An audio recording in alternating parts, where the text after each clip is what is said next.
Hello, everyone, and welcome to Logic Church.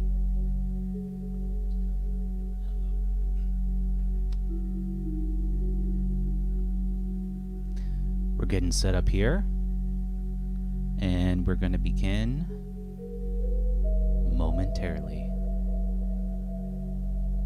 Thank you for coming.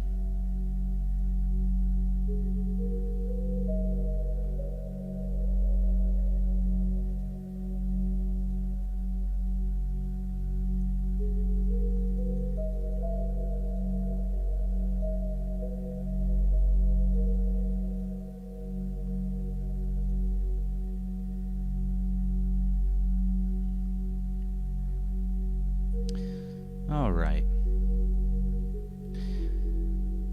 This is the Logic Only Zone, and welcome to episode 6 of Logic Church. Happy to be here this evening, and happy to be here with you all. Hello, Jim. Welcome. Good to see you. And happy to be here tonight on a beautiful Friday evening to celebrate life with all of you.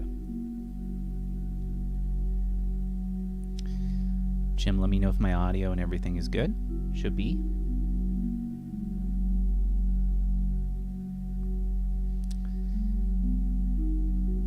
So this stream, so what we're doing here with Logic Church is we've all had a hard week. It's been long. Perhaps we had many tribulations. Perhaps it was a peaceful week. And this is an opportunity for us all to relax, to contemplate, in memory, actually, of Marcus Aurelius, who said, "When the gods grant you a moment of peace,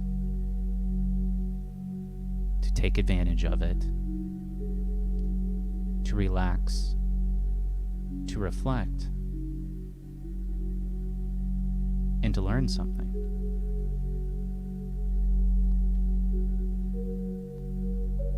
On that note, I'd like to cheers to Jim, who's here, and anyone else who's happy to join us this evening. Cheers to everybody, and I hope you have a nice, relaxing evening.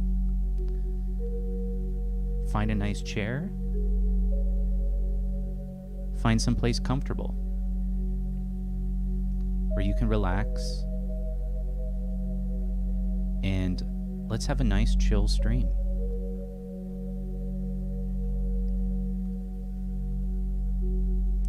I got a few more people I want to send this link out to. Invite a few more folks down to the Logic Church.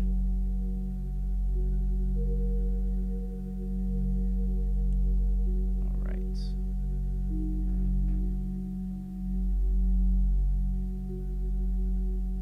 One more person I have in mind.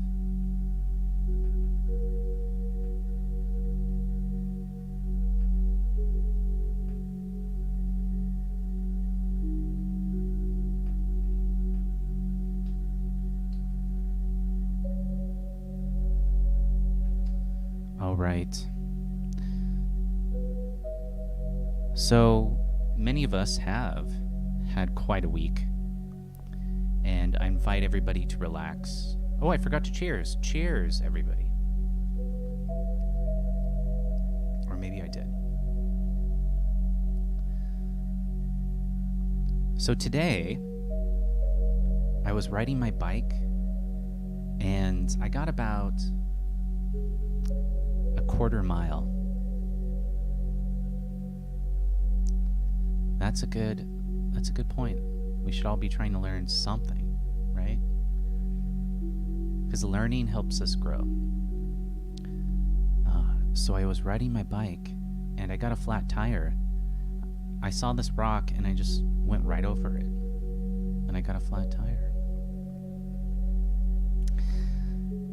So I could have reacted, "Oh man, a flat tire. And this was right when I removed my extra tire from my bag. I thought, no, I'll be fine. I won't have to replace a tire. And so I had to walk all the way back home with my bike, take it back, and then in order to do the things that I needed to do, I ended up walking 10 miles both ways. So 5 there, 5 back. Which is fine, because I'm more than willing to do the exercise. It was very good for me. I feel fantastic. But it was sad, my poor bike.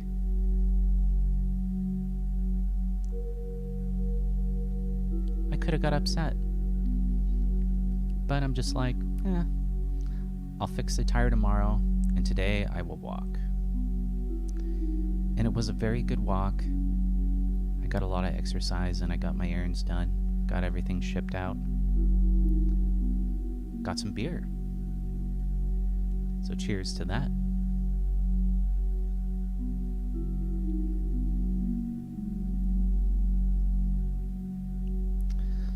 So that's my little story today. But it was good because I need to learn. And I know this, that when something bad happens, that kind of sucks. There's always an alternate way to do what you need to do. And you just need to embrace what's happening. The universe didn't intend to pop my tire. I'm not going to condemn God Almighty over my tire. It's just a tire. And I did what I needed to do. And maybe I got more exercise by walking rather than riding my bike. Though I will admit, I was having quite a bit of fun on the bike until that tire broke.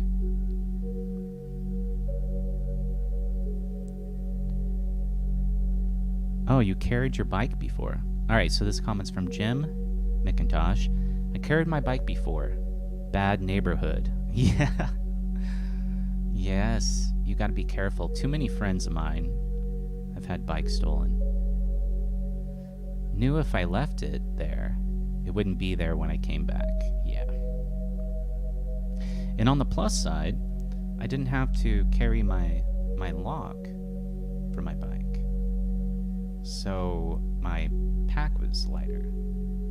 And I didn't have to tie my bike up every time I went into a place. I had several places to go, so perhaps a blessing in disguise. Maybe there was a potential issue with my tire to begin with, and I could have been in a situation where the consequences perhaps would have been more drastic. And I have fallen from a bike before and broken a limb, so I'm grateful that I'm okay. So cheers to my health, cheers to Jim and his health, cheers to Logic Churchers.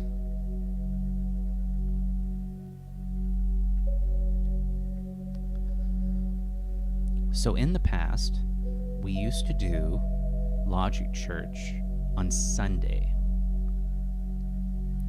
And so Logic Church, it's not a religious thing. It's just we're using philosophy and reason. This is a opportunity for people to hang out and have a good time. But in a sense, it was a replacement for my Sunday church going that I used to do when I was younger. Having that opportunity for people to gather and just think, relax, talk, I think is invaluable.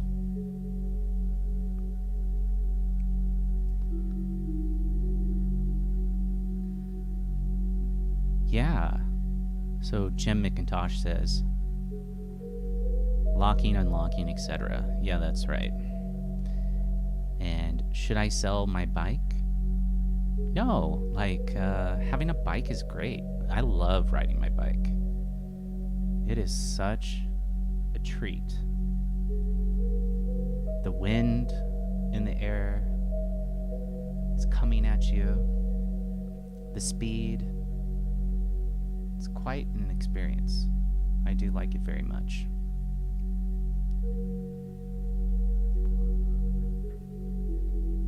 Yeah, right now I have an 80s road bike. Those are my favorite, 80s road bikes. I love how they look. They're very cool. What kind of antique bike do you have?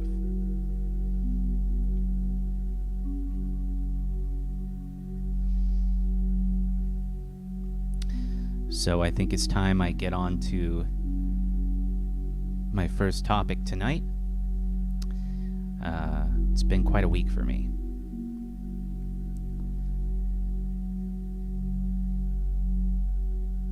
Yeah, bikes really are fantastic.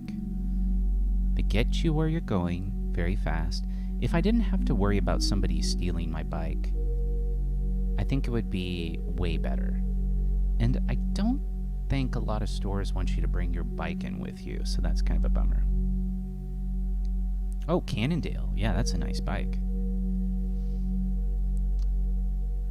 You know, I really do believe that it's necessary for us to exercise every day, some kind of a way.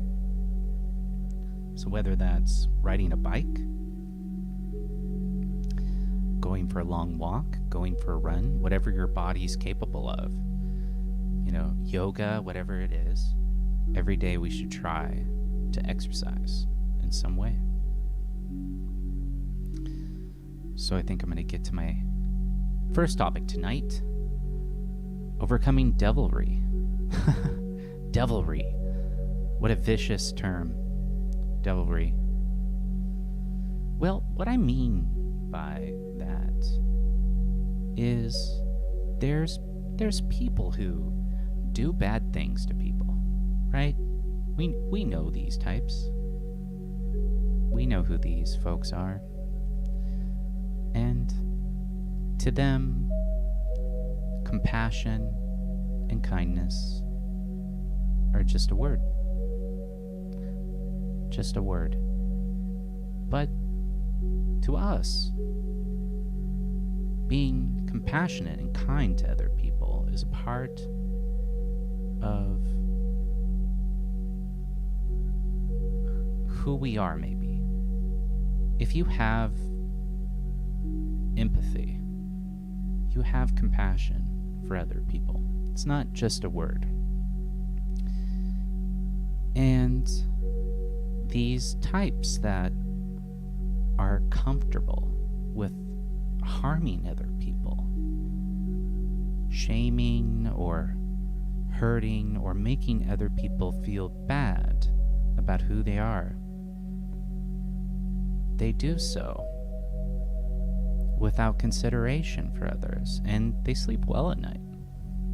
They go to bed and they're just fine. It doesn't harm them to harm others.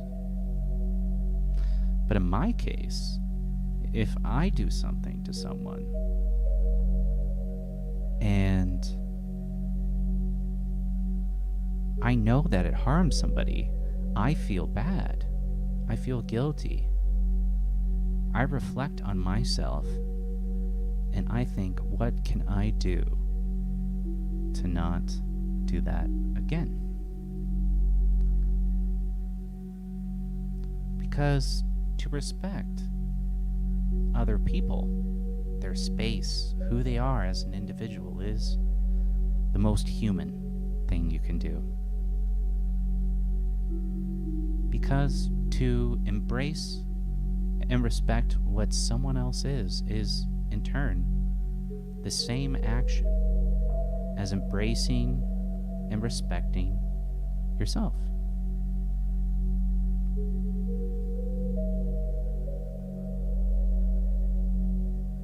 And in my experience, it has done no good to point out the devilry, the negligence of folks who are like this.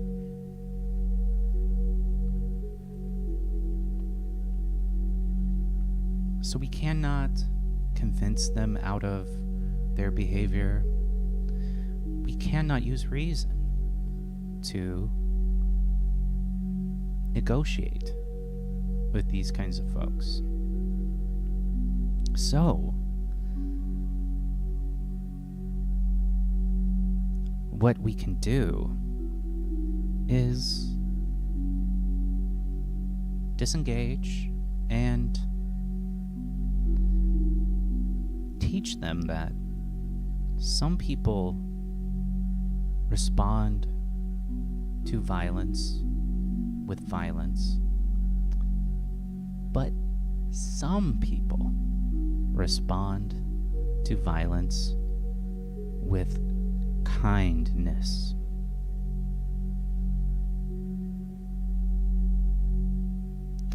That there is another way that one may behave. And perhaps this might upset them. It might make them upset. Might make them angry. Might make them resentful. And though it is not the intention of the action of being kind to others, it has a magical way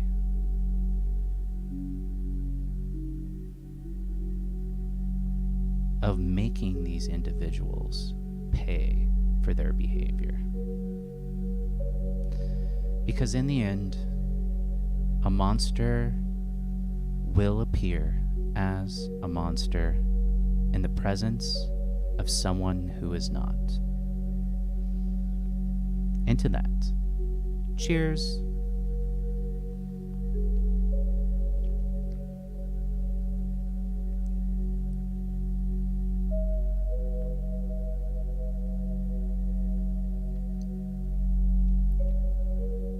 All right, let me check out the comments here. Jim McIntosh says, I love the bike. My knees rebel against too much weight bearing. I see. The action is the word. Yes, indeed. Very true. The things that we do, the things that we say, it's all inter-influential. And if someone does harm to others enough, karma grinds very slow, but it grinds fine. It grinds just fine. So you need not fight. You need not punish those who punish others. Stay away. Stay away if you can. You should try to stay away for your peace of mind. But just know everything is corrected in time, as every action has an equal and opposite reaction. It is the way, and everything is righted in time. It just takes time. Cheers to that. Jim, how was your week?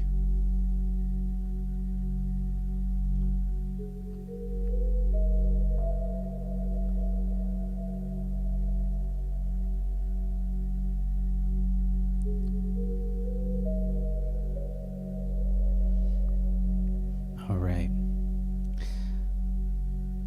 I have a few more topics I'd like to discuss this evening. And I want to really encourage people, really, really encourage them to think for yourself. I'm sorry to hear that. Somewhat stressful.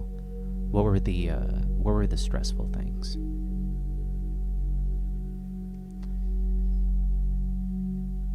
So, I'm encouraging you to think for yourself. Because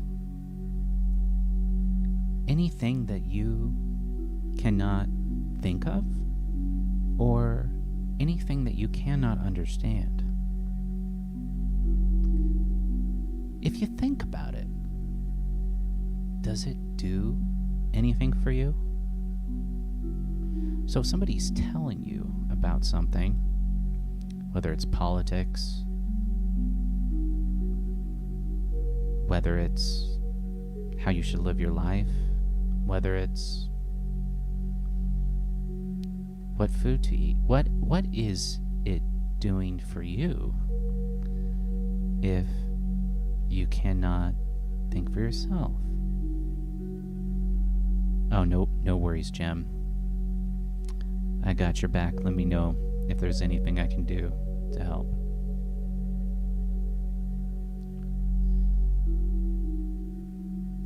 So what I mean is that if you eat some kind of food and you feel good after eating that, then it must be good, right? When I eat a steak, I feel great after that. But many people say meat is bad for you, that you shouldn't eat too much meat. But I don't feel that when I eat it. So what good is their understanding doing me if my experience is that it's fine? Or if somebody tells you that you should vote a certain way, you should vote for this, you should vote for that. If I don't understand what I'm voting for, and I'm just listening to, what somebody's telling me, what good does that do me to vote at all if I don't understand what I'm voting for? So, your body and your existence in this moment is immediately where you are right now, where you are. And that felt presence of experience that you're experiencing is the core of who and what you are and what is important to you and your life. And that is incredibly significant. And having control over your mind and thinking, choosing what to do for yourself, that's really what makes life meaningful for you.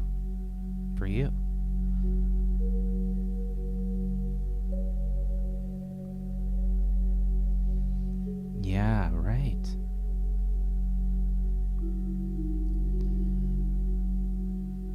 Yeah. It does appear that society is collapsing under its house of cards of manipulation and lies, and that is because society never was. We were held together by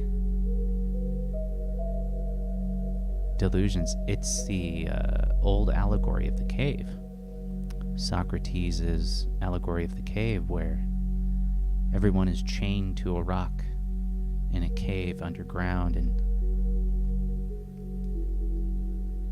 They're sitting there in front of a fire, and they see these shadows cast upon the cave wall. And that's all they've known. They've always been shackled. They've never seen anything else. They've never thought for themselves. They've never sought to discover anything else. And they're entertained watching the shadows.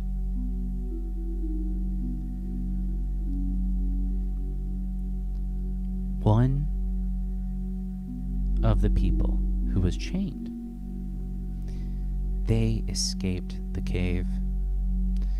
And in escaping the cave, they looked out at the majesty, the sun, the trees, the clouds, the butterflies, the grass.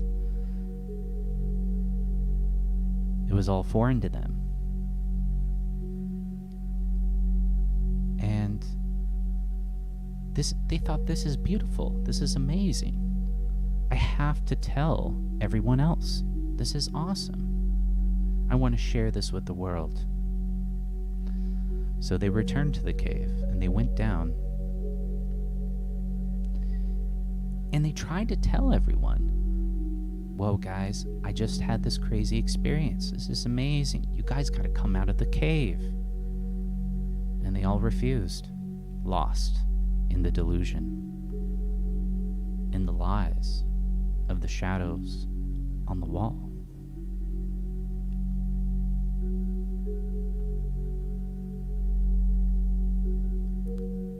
As they say, ignorance is bliss. But so is the truth. Cheers to that.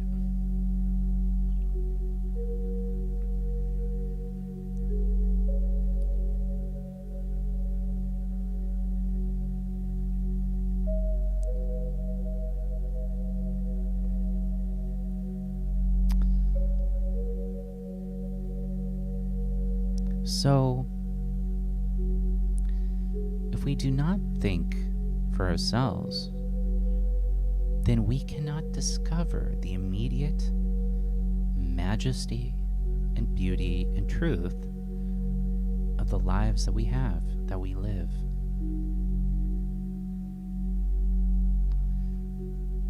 We instead live in a hyper-reality, somewhat of a matrix, if you will, of fantasies and shadows. I'll have to check out that song. I wonder if he read or she read Socrates.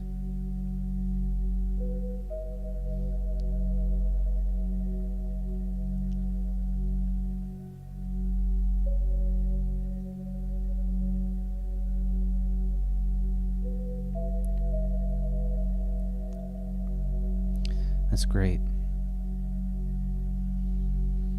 So, if you can overcome the devilry of some folks, and you can think for yourself, discover the majesty of your own existence, and then appreciating, respecting others because you do so upon yourself, then you can live fully, which is the purpose of life, perhaps, to live fully, to not take for granted the opportunities bestowed upon you by the elements and the great energy force, whatever that means.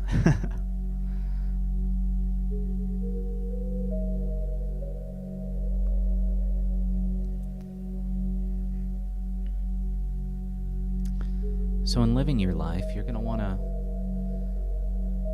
to plan. We want to make sure that we don't go through life aimless. But sometimes aimlessness is good. It can be good to be aimless. Just living and enjoying it. But you may ask yourself, I have something I want to do. Like, I've been wanting to do this philosophy stream for quite a while. I've been wanting to do this for a long time. I have the technology. We have the technology.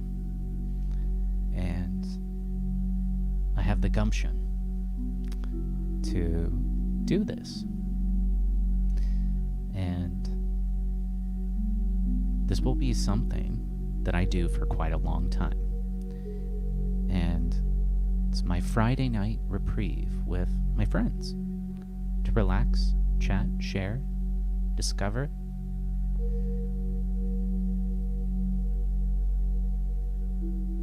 How did I find this life? Yeah, that's deep. How did I find it? Yes. How did I get here? Some questions have no answers. And we embrace the mystery of not knowing. We suffer great... Oh, I know the song you're talking about. How did I get here? As days go on, na na na na na na, da da na na na na na na na na na na. That's a great one. It's the Televisions. What's the name of that band?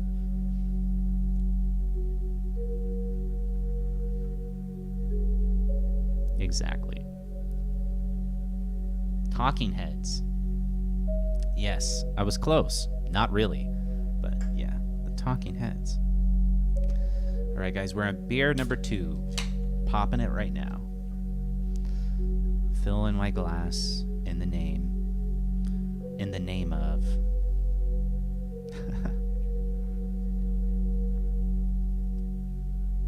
That's a very fantastic song, by the way.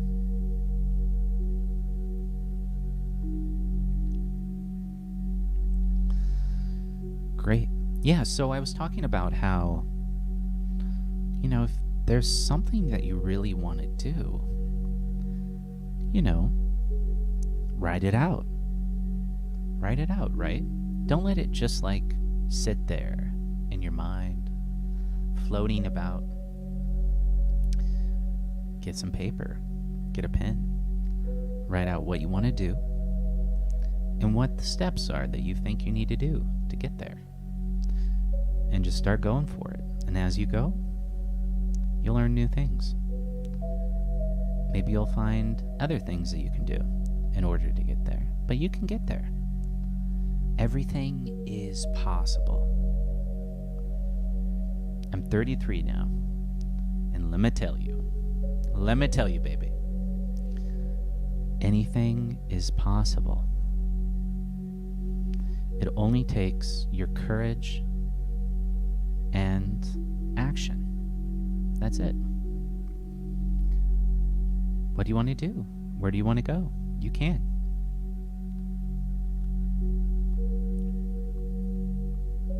No worries. I only drink on Friday now during Logic Church.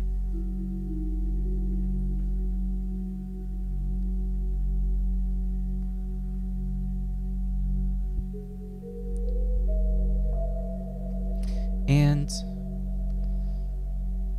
we need, because if we're not careful, this can really tear us up inside. We need to learn to love wicked people. Because as we love ourselves, we respect ourselves, and we appreciate who we are and what we're capable of.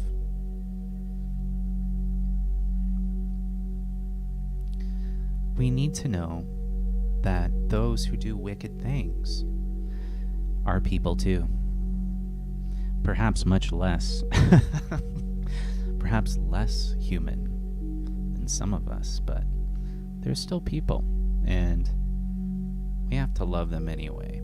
Because, like I said,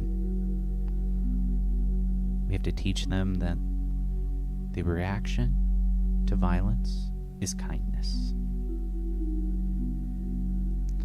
The roadblocks get much harder from here. Oh, yes, indeed. As the years go by, it does get much rougher, indeed. I've noticed that as I get older, bones get a little bit more creaky. You get a little bit more sore. But you can fight it. You gotta exercise every day. Eat a lot of protein and vitamins. Drink less beer. Cheers.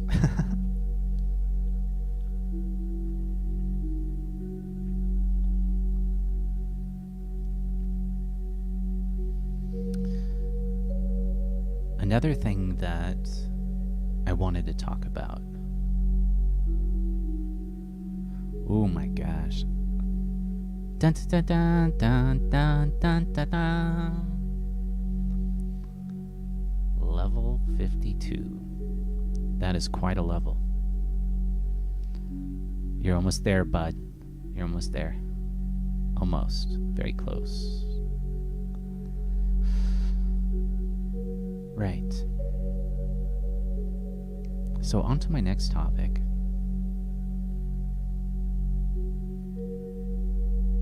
Humans. Oh, cool, we got a bot. Banish them to the Shadow Realm, Jim. German Trimmer. Welcome to the chat, German Trimmer.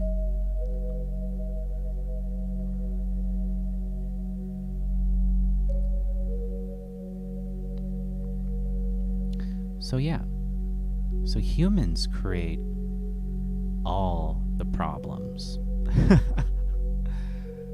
They do. They do. Humans create all the problems. You know, nature's doing its thing.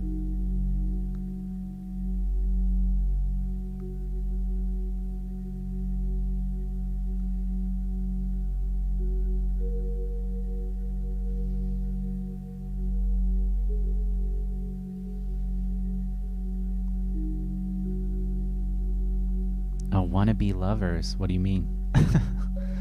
So, yeah, humans create the problems. You know, we have folks who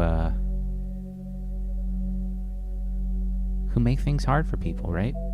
They create crises, if you will. They allow negative thoughts about other people into their minds, build these narratives about how this is bad or that is bad or these things or those people or, you know, whatever it might be. Like, this is a problem, that's a problem. But ultimately, in time, all problems disappear. Solved or not solved. I mean, apart from nuclear war. Right? That's one problem we don't want to have.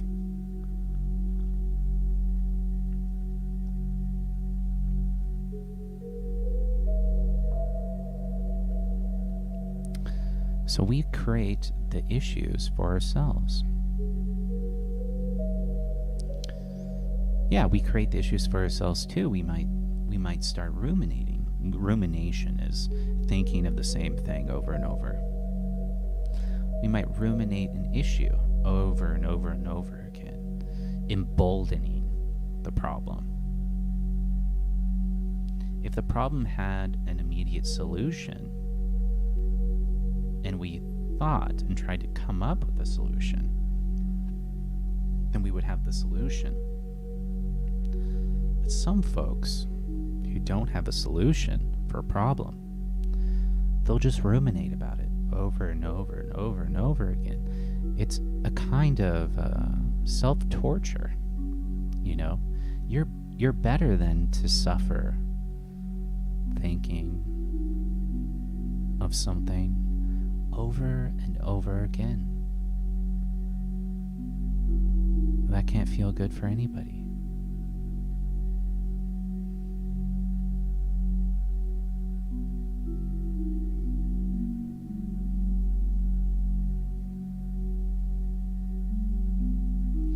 Yeah. And that's, I actually do not date at all anymore, at all. I've come to a point where I've realized that attachment is suffering, and I don't need attachment to anyone. I feel the relationship as a thing with someone with a partner is made up, or like a relationship with family or something like this. It's perhaps a fabrication, in the sense that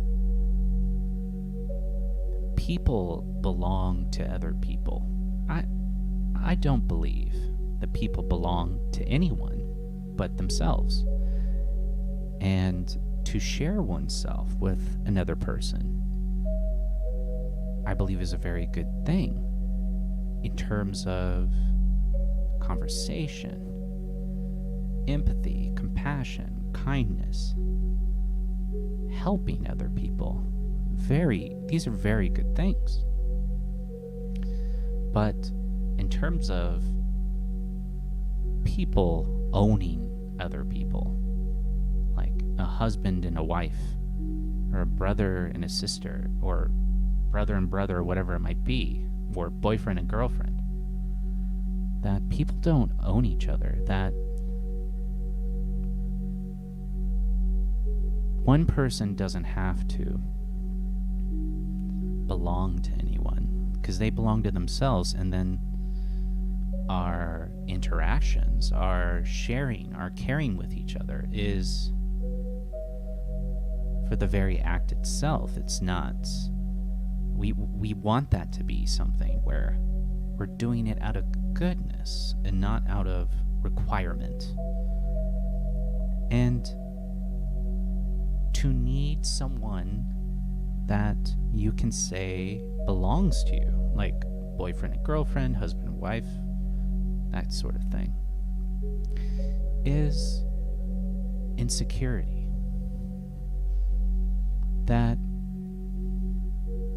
you don't have confidence or respect yourself enough to be understanding when someone says, oh, maybe I don't want to spend as much time with you, or, that such thing. Because we're all involved in so many things. And what I mean is that if I'm dating someone, which I do not do anymore, and they decided that they're not going to be with me, then that's fine, because I should have someone who wants to spend time with me. I should be spending time with someone who wants to spend time with me, and so forth. And people have free will and autonomy, and we have to give that to them. We have to allow them to feel for themselves, to think for themselves, to decide for themselves, experience for themselves, and to not force through attachment.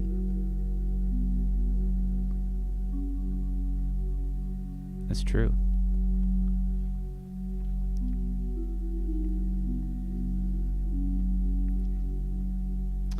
That's right.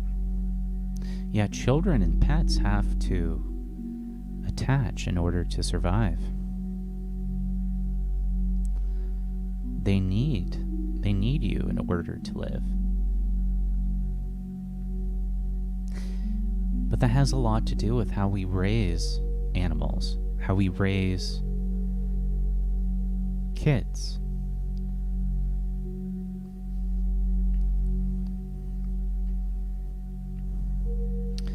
To be possessive, to be controlling, to declare ownership of another living thing is tyranny. It's tyranny.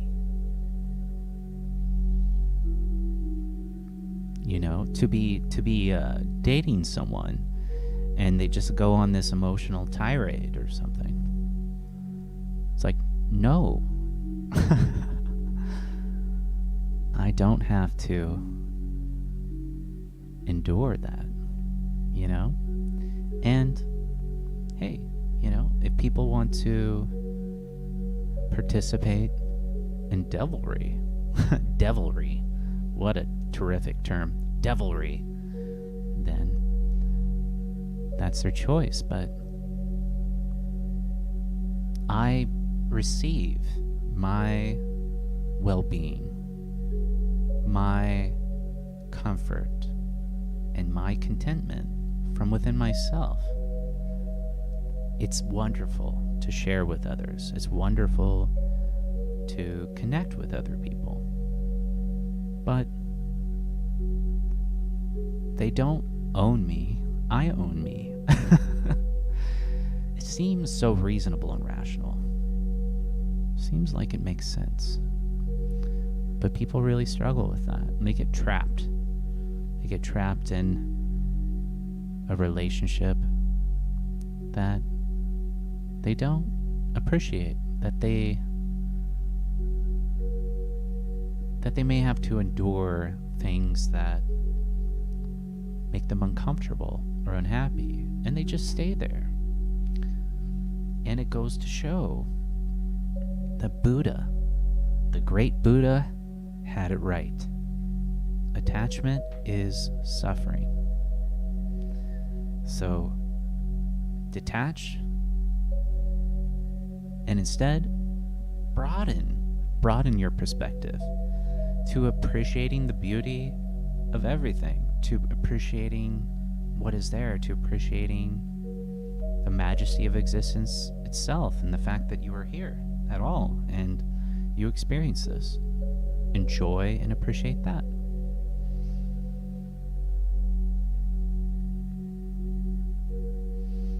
Yeah.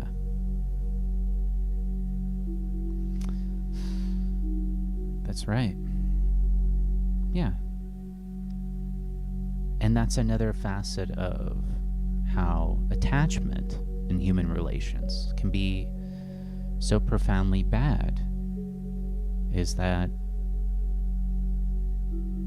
when we're forced to be in a situation with people who we're attached to, and maybe we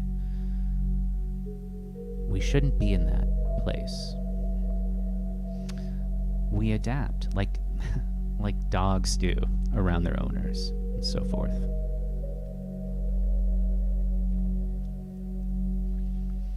But at this point in my life, I've learned that I can be happy by myself. And I always extend my kindness, my compassion, and my desire to connect with other people. That's why I do the stream. And I get to meet cool people like Jem McIntosh.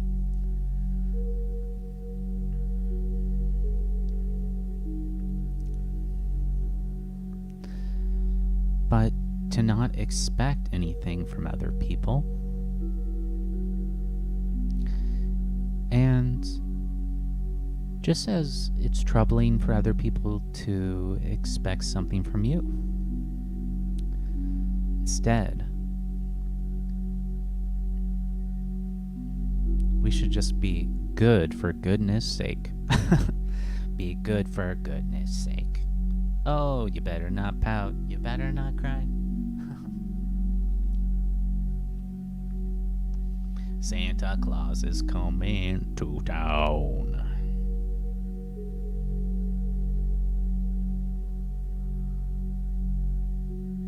That's right.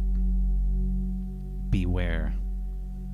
Beware, beware the devilish Santa Claus. He's creaking down your chimneys. All right, well, yeah, I'm on to my next topic here.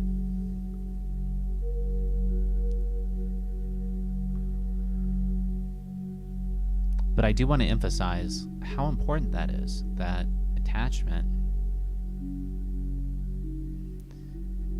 can lead to suffering, because that means that you need this person to do or not do, to think or not think, to behave or not behave in some kind of a way.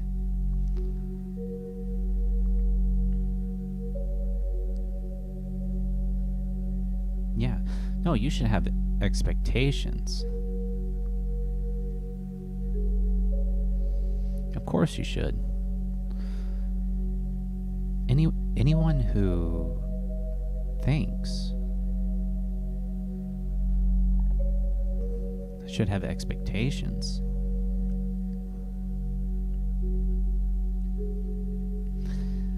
So you should have expectations, but not attachment. Yeah, like, I expect my family to treat me a certain way. I expect my friends to treat me a certain way. I expect somebody who I love, like a partner, to treat me a certain way. That I would treat them that way, you know? And that if they're compassionate and kind and they care about other people, they care about me, then to try to understand who I am and why what's important to me is important to me. And I extend the same thing to them. I want to understand what is important to them, what they value, why, and I want to respect that and engage in reasoned conversation to grow together. That's one of the great things about relationships, is that it gives us an opportunity to grow. So instead of attaching to someone like you need this person, it can become a thing of both persons supporting each other in a process of growth. Here's a new idea. Here's a new thought. I wonder if that's true. What do you think? Conversation is the greatest of therapies, the greatest of growing principles, the strongest force when it comes to learning.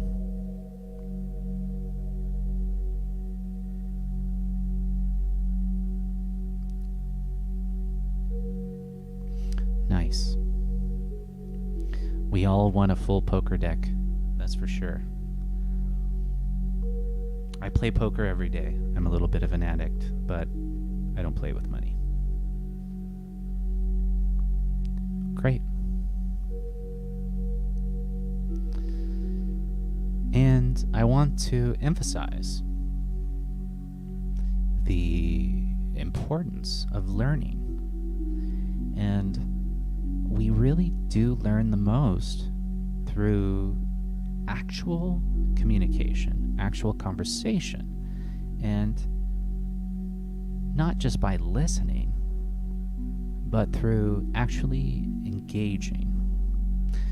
I want to challenge you for a second. Think about a conversation you had with a friend, with a loved one.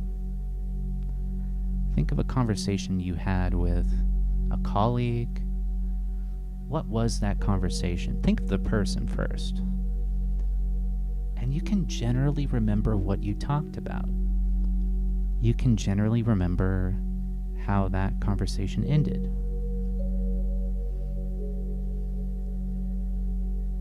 But then think of if you've ever been in a classroom before, of any kind, college, whatever.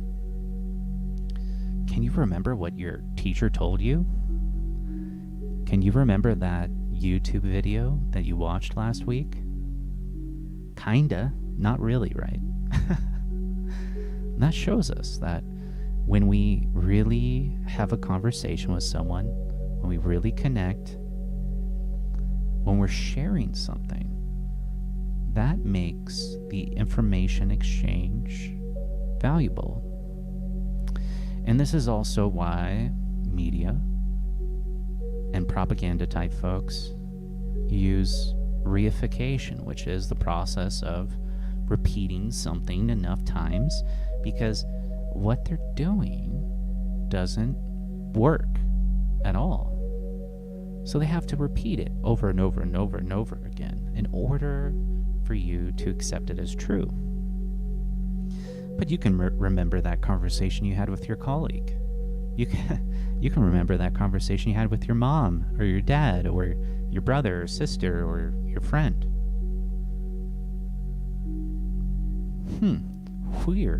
Weird. There's something there.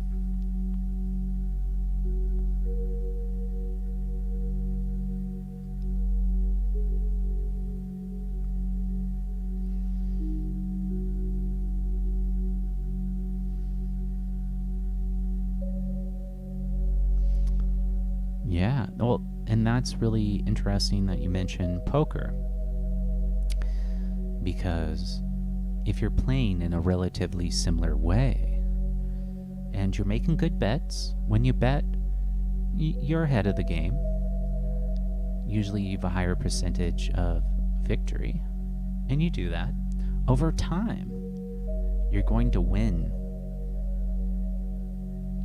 but you might lose in the moment. And that's a very important thing to learn when it comes to life, is that when you're taking action to behave in a relatively similar way and to make good bets that you think you have a high % chance of victory on, you're going to win the majority of the time.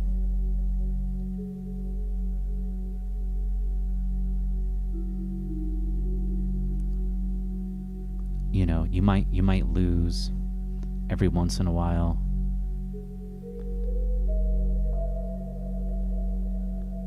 You know, that random card at the end just flopping down and you lose. That'll happen. Sometimes it will happen in your favor. Sometimes you'll win because of that. But as long as you make educated bets in life, you're going to be good. You're going to be fine. Yeah, false reification. That's right.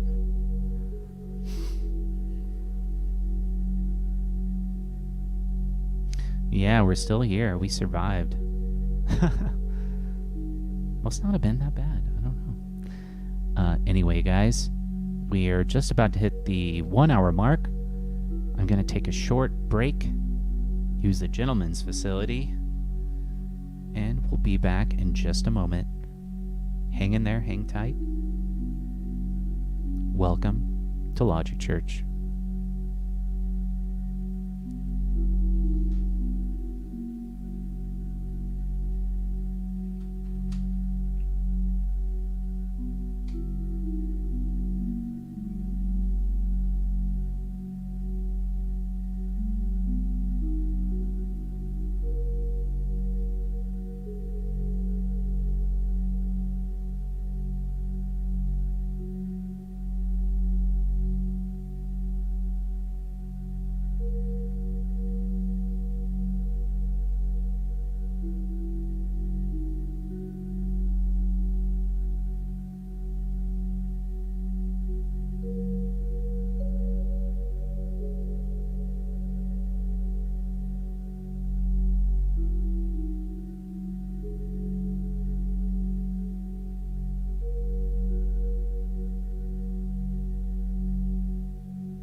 right. We're back. Welcome back to Logi Church. It's a relatively chill stream this evening. Not a lot of folks around. I think people are a little bit worn out. I think it's been a hard week for everybody. So that's good that people are taking an opportunity to relax and chill out. No distractions. Nothing bothering them. And that's fine too. It's okay to have a chill Logi Church.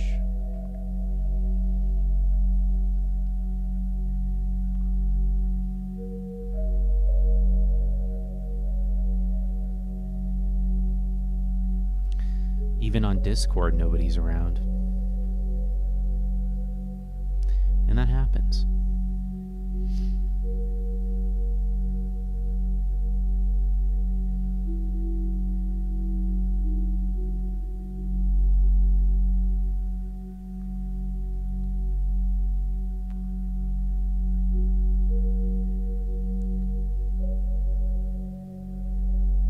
Well, cheers.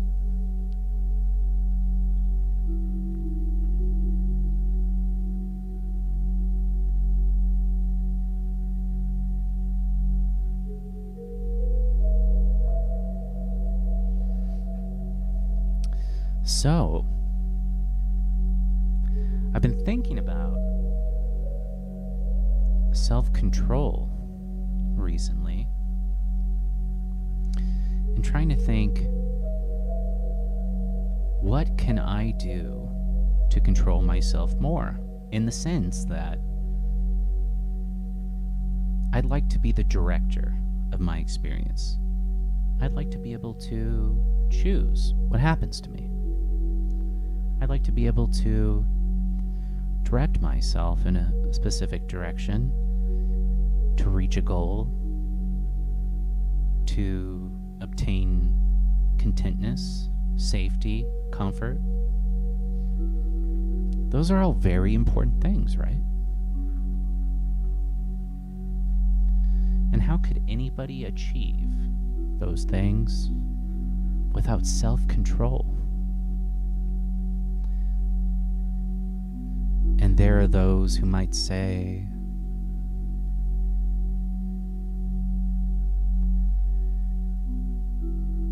that you can't have self-control. That you can't control your own life. That it's all predetermined. It's all, genetics, and it's all your upbringing and your personality or whatever it might be. But is that true?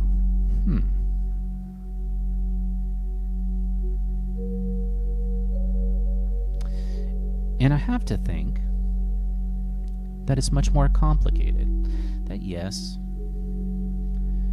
these things have an effect, and they do. They influence who we are and what we do.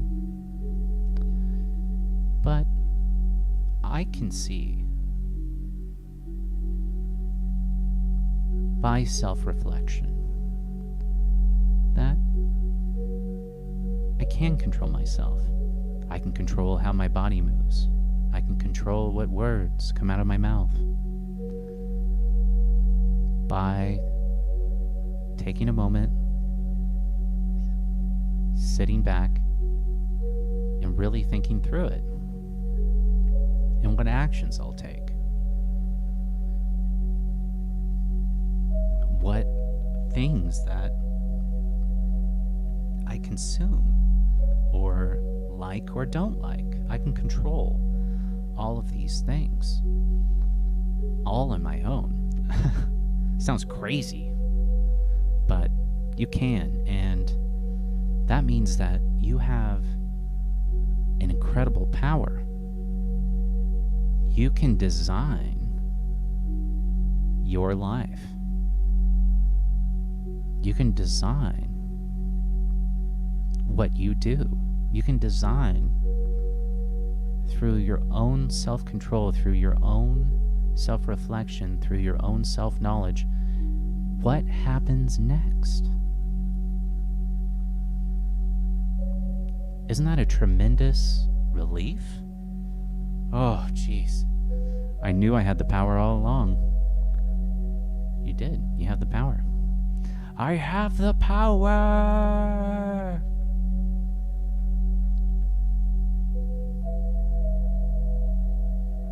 Free will about to 20%. You can take that up, my friend. I challenge you to bring that up to 70%. 70% free will. Well,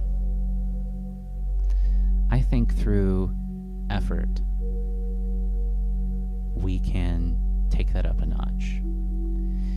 And I can understand folks who struggle with free will, and that comes down to giving into whims, like, oh, I feel like this, I'm just going to do that. Or, this is too complicated, I'm just going to think this, or whatever. Kind of thinking where, you're pulled this way or that way by whimsicality, if you will. But you need not be. I think there is not a lot of other wonderful feelings that exist if you are to compare it to the power of self-control, whereas you are determining what you will do. So every morning when I wake up, I get out my tablet here, my e-ink tablet, and I write out, this is what I'm going to do today. So I make a list, and I go through, I think about it, this is the stuff that I'm going to do, and I just go through, and I cross it out. Ooh, we're going to revert back here. There we go.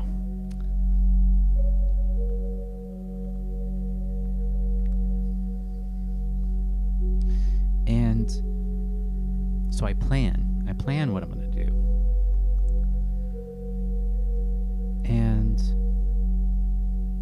But sometimes it's more fun to just not have free will. Like, I'm going to have some beers, Like, maybe bad for me. I don't know. It's good to relax, so I have the hankering, if you will, of a good few beers. So I'm enjoying them right now. Cheers to everybody here. Let me know if you have any questions or things you'd like me to discuss.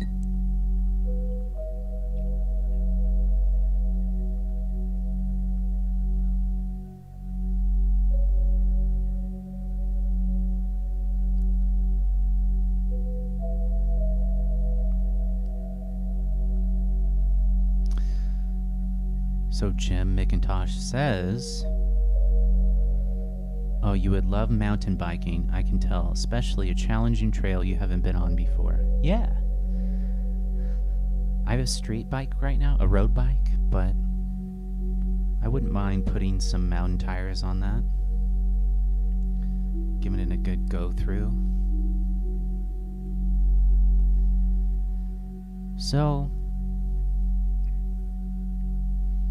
I want to encourage everybody to see things from a different light.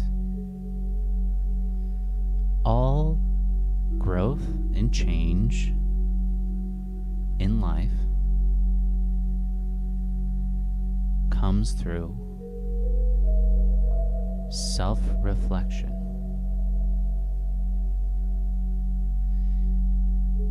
And though I'm here discussing self-control and free will, I also think intuition is a powerful mechanism. I think you really need to trust your intuition. That is, you have a feeling about something, that it's could be wrong, that could be dangerous, or could be negligent, or it might lead down a path that isn't good. So when I say self-control, I don't mean like a robot, yes, I will control myself. That's not what I'm talking about at all.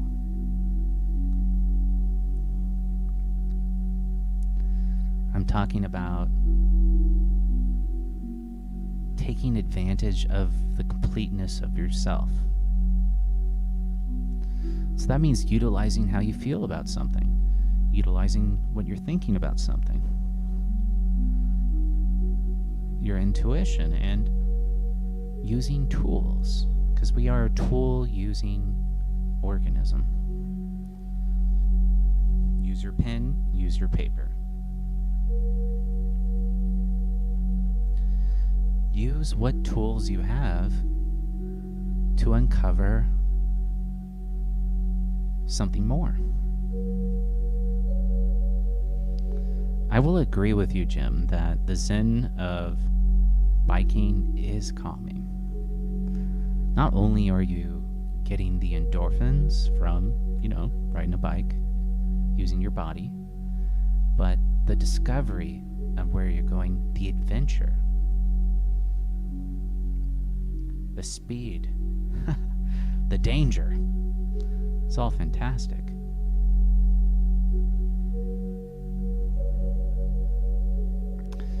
So if you guys want to watch these videos, I'm showing these via YouTube, which is 4K nature films. So every week there's going to be a new one that's going to be in the background as I'm streaming.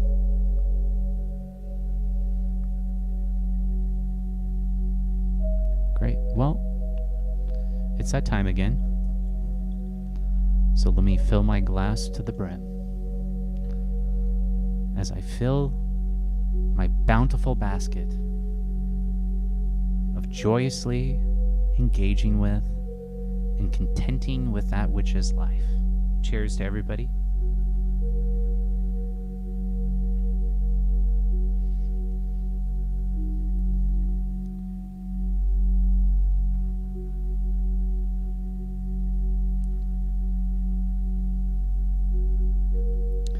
So when I was a little kid, I used to think that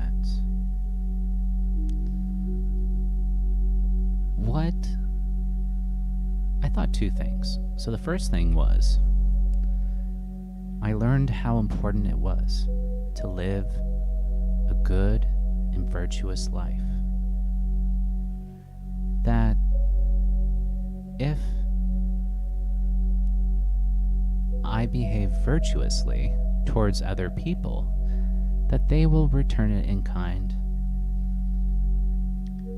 Sometimes they don't, and that's okay. But that's the right way to be. And this is further compounded by my cognitive experience of life. And by that, I mean that I feel good to be good. I feel good to behave virtuously, to be kind to other people. And I think many of us have emotions, but we don't reflect. Well, of course we have emotions, but we don't reflect upon them cognitively, the value of the emotions. So emotions, each kind of emotion you might have, has some kind of value to it, I believe.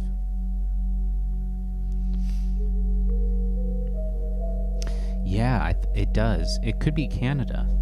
It might be Canada, actually, Jim.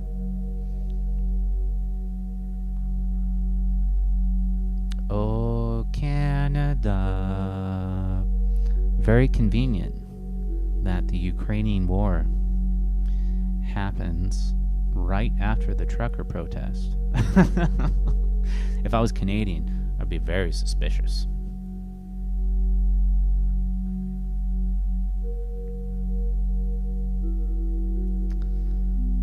So that being said,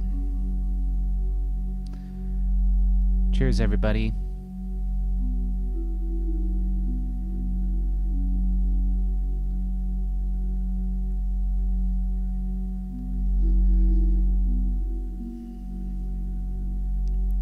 So one thing that I want people to understand through doing these streams is that the world is a beautiful place.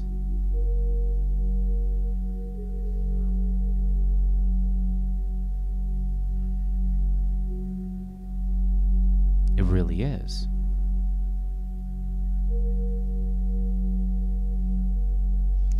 And, you know, you have folks who are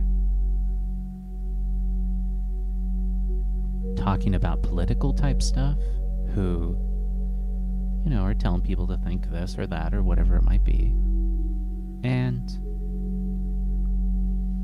it's important to remember that the universe and the world is beautiful. And it's all of ours. It's everyone's.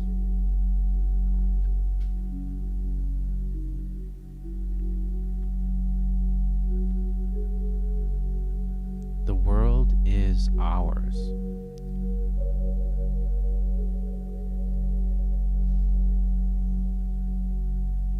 It belongs to everybody.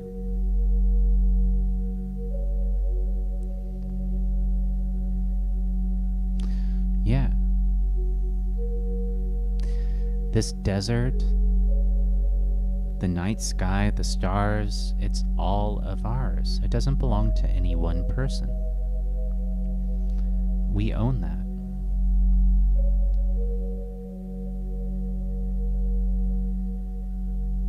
Everything belongs to everyone. This whole game we play, like society and property ownership, this is mine, that is yours, kind of a thing. Like, it's a game. And there's winners and losers at games. Yeah, some people have power, some people don't. I mean, it's all kind of a fantasy, isn't it? And in time, through the power of entropy and the universe, it'll decay, it'll become something new, it'll change. So it's foolish to think that we have to maintain and have what we have right now, and instead be grateful for what we have, which is everything. We have everything. Everything is ours.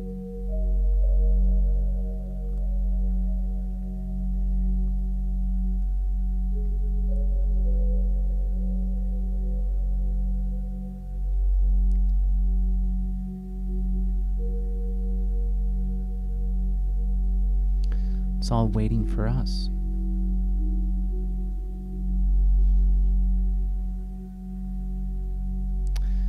So we might feel sometimes that we're isolated, that we don't belong anywhere.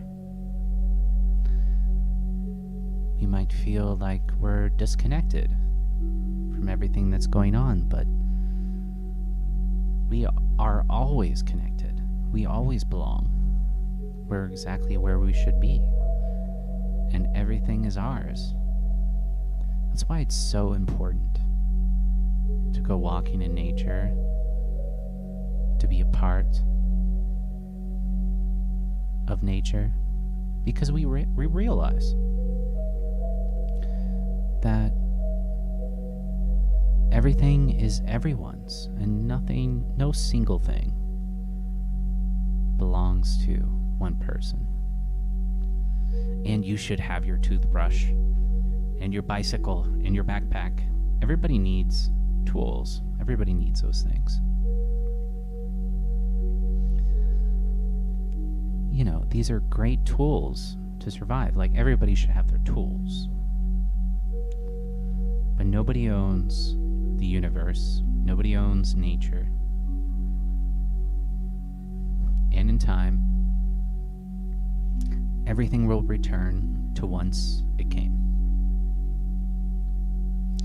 That's very deep and very true. Cheers.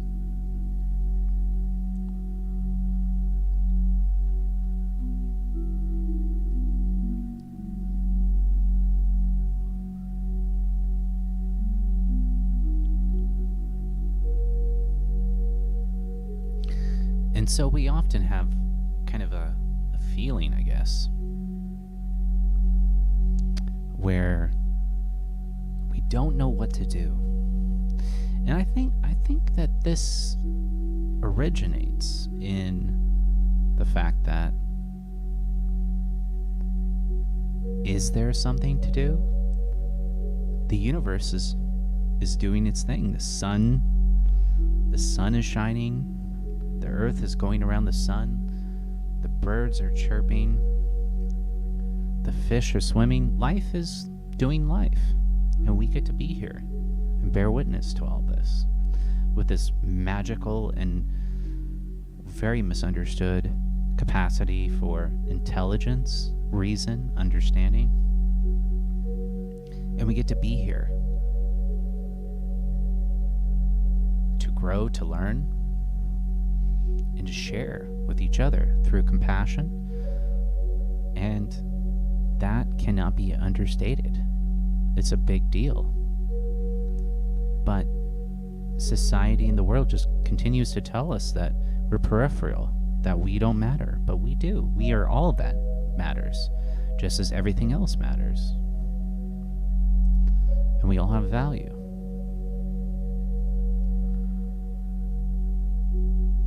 And I think that's essential to understand. Great. Well, I'm gonna cheers again.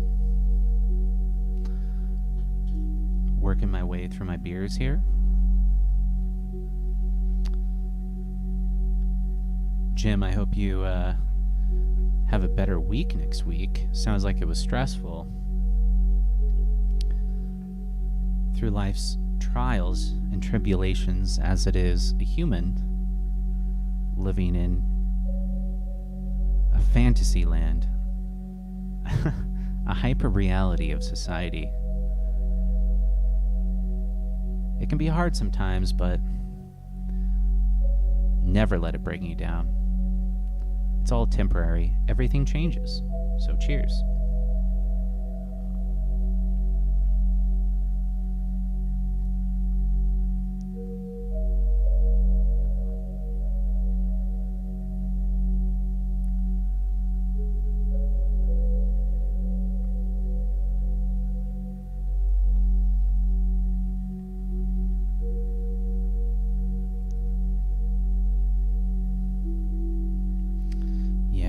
Very quiet tonight on the internet.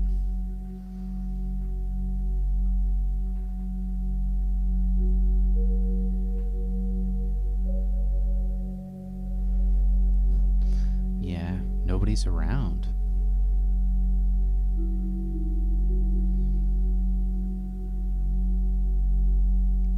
Well, I got a couple more things I'd like to talk about.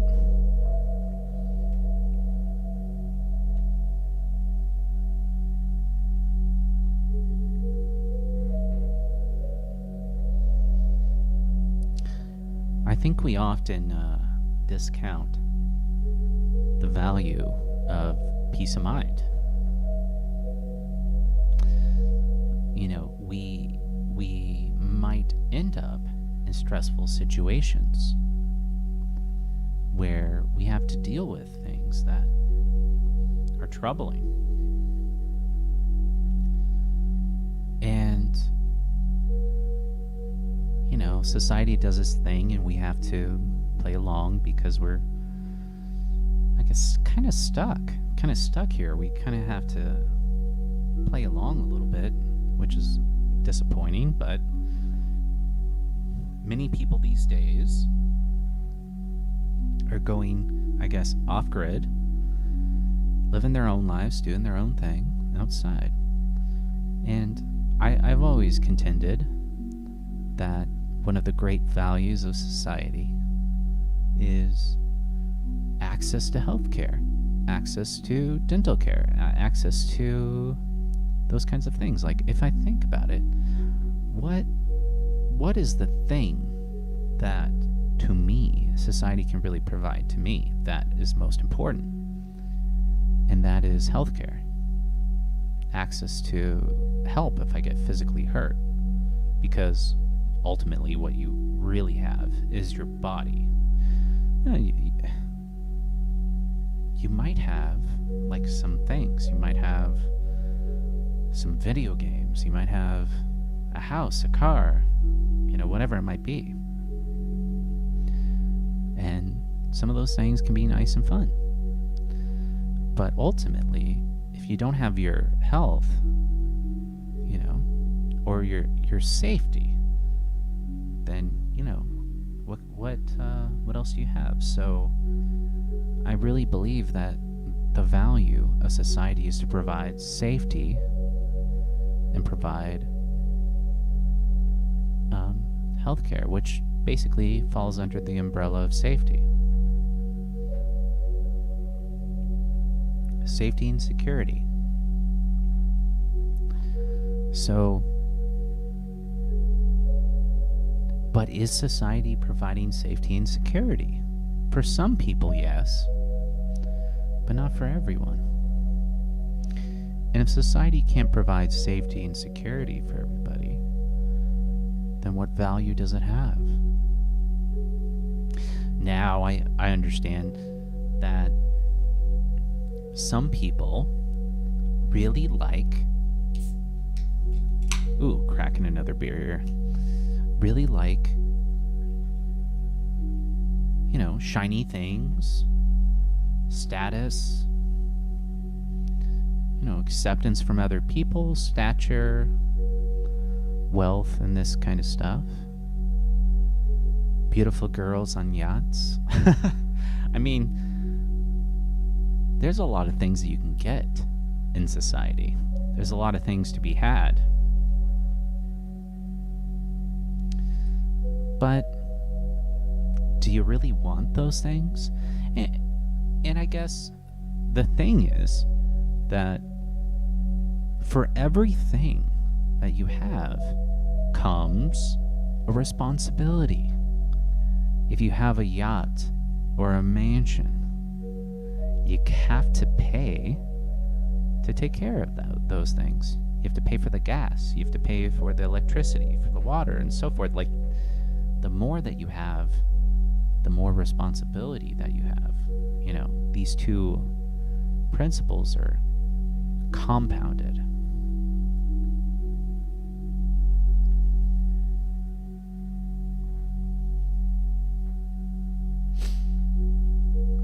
So because they're compounded,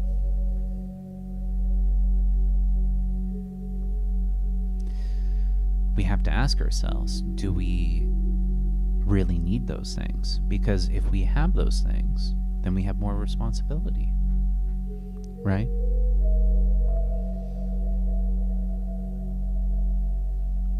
And that comes toward each individual to decide for themselves, right?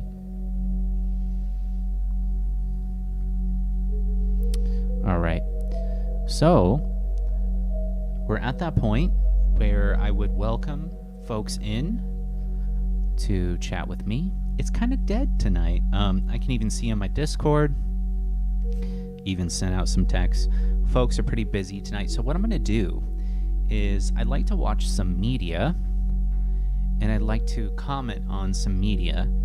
So let's move into that space, and we'll get to it. I am actually quite a fan of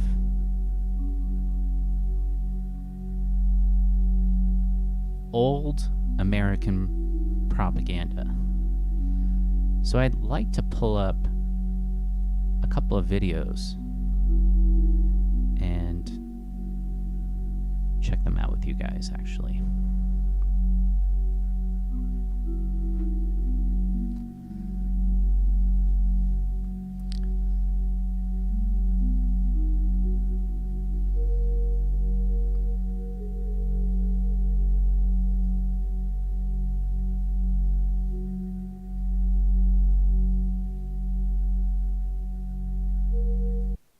right, so we're going to get into this video here.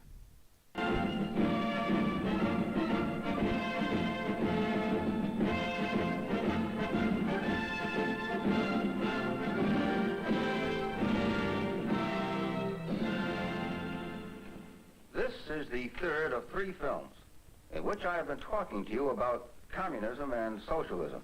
In this one, I'm going to answer the question that is often asked me, what can we do about it? Well, as the title background you just saw suggest, if we are going to you. Now, I say that because so many good people say to me, well, I'm just an ordinary person living an ordinary life. I don't even know any communists. What can I do? Well, maybe that's what you're thinking right now. I hope so, because then you're exactly the kind of person we made this film for. To make it easy to watch. So he's admitting, first of all, that they made a propaganda film for people. So by no means am I espousing any political views. We're watching this for the sake of looking at the logic of what is occurring here. So this is kind of interesting because this is an anti-communist propaganda film for Americans. I think it was in the 60s. It's kind of interesting. Organize and to remember our various points, I'm going to flash them on the wall, like this. What we can do. The first important thing you can do is to be sure you know what communism really is and how socialism ties in with it. Okay, all right. So far, so good. All right, what you can do. So what he's saying is that you have to know what these political things are, and then you need to do something about it. So there's already a suggestion or projection that you have to do something about it. So this is all about getting people to take action against this group or that group, you know, kind of a thing. So let's continue. In other words, know your enemy. Above all, get understanding. Know both. And then he says, know your enemy. So he's saying you have to take action, and these folks are your enemy. And he hasn't even explained what or who those folks are yet, but he's saying they're your enemy. So he's not allowing you to make a choice for yourself and determine whether these people are your enemy or not. He's saying they are your enemy, which they might be, but you have to explain that. Communism and socialism, for what they are and what they are not, how they operate, what their goals are, why some people are attracted to them. Well, how do you go finding out the facts? Well, like every other step I shall give you, it's easy. Once you start. Yeah, so once you start, but also he's already told you that they are your enemy, which they might be. I don't know, but you know, let's find out. But you know, like starting with a conclusion before the discussion even begins, kind of interesting. Why, you've made a good beginning already if you've seen the other 2 films in this series. That's the title of the first one. Really interesting because he used like a gong. You know, it's like, what is this, like some kind of old Asian film or something, like bong. Is Bruce Lee going to jump out? I don't know. You just might. What is communism? You'll know why J. Edgar Hoover warns it's the greatest threat in our world today. And the second film, what's the difference between communism and socialism? You will find out that socialism is not a softer substitute or possible prevention for communism, but may lead to it.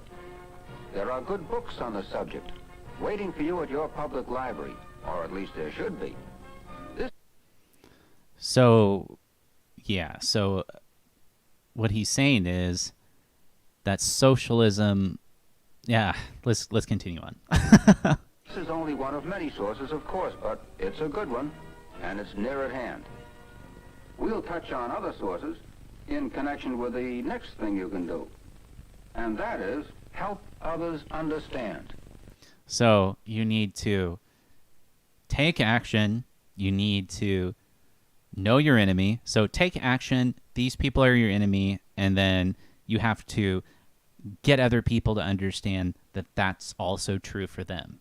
So get people to understand that they have an enemy and that you have to take action against the enemy. So, I mean, maybe it's true. I don't know. Could it be true? It could be, but a lot of projection going on. Be so well informed that people will seek you out for help. This is an important contribution.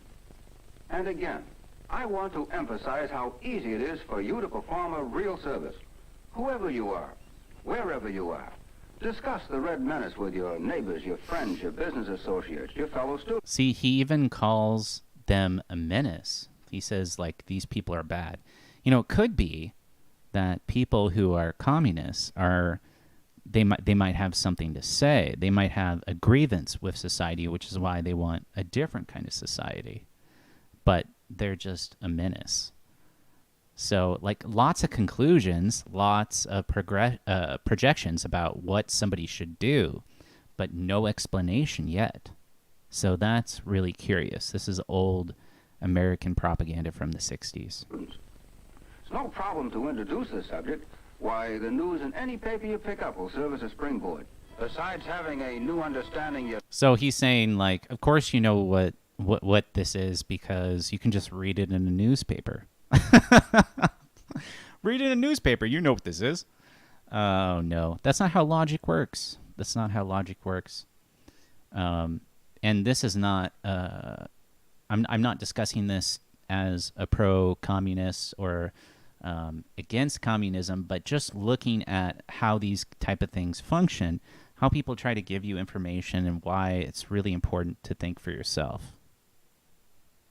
yourself of stories like these, you'll be able to provide background information to your friends not found in day-to-day reports. What do you belong to? Service club, trade association, cultural group, farm bureau, church, school, PTA, sewing circle. There are thousands of ready-made audiences who welcome programs and speakers, movies, graphic material. Find out what's available and propose it to your organization. So this is so funny because he's like saying, okay, so you have to take action, you have an enemy, and also you already know what this is because you read it in a newspaper, which is another kind of propaganda. And then he's saying, I want you to go to all of your groups. I want you to go I want you to go to church. I want you to go to all of your organizations. And then I want you to espouse the Red Menace. Well, the thing is, like, okay, maybe the Red is a menace, but like you're yet to tell us. But you've already told us to take action. You've already told us that they are our enemy, that we need to attack them and destroy them. So that's the thing. Like let's say you are on the right side of history. Let's say that you are correct and the Red is a menace. Then tell us why, instead of telling us what to do and who our enemy is and projecting on us that we need to go to all of our social circles, talk to all of our people, and get them to think the same thing. Like, it seems like almost an encouragement to destroy yourself. Like, I'm gonna go to my sewing circle and I'm gonna tell everybody, "Oh, you gotta fight the Red Menace," even though I don't know what it is. So, this is a big problem. This, this is really interesting. This is the beginning ages of TV and video propaganda, and you can kind of see how they're trying to manipulate you. They don't want you to think for yourself. They want you to do what they're saying. They want you to behave the way that they're saying and to believe the things that they're telling you. Again, there are many sources, but here's one address.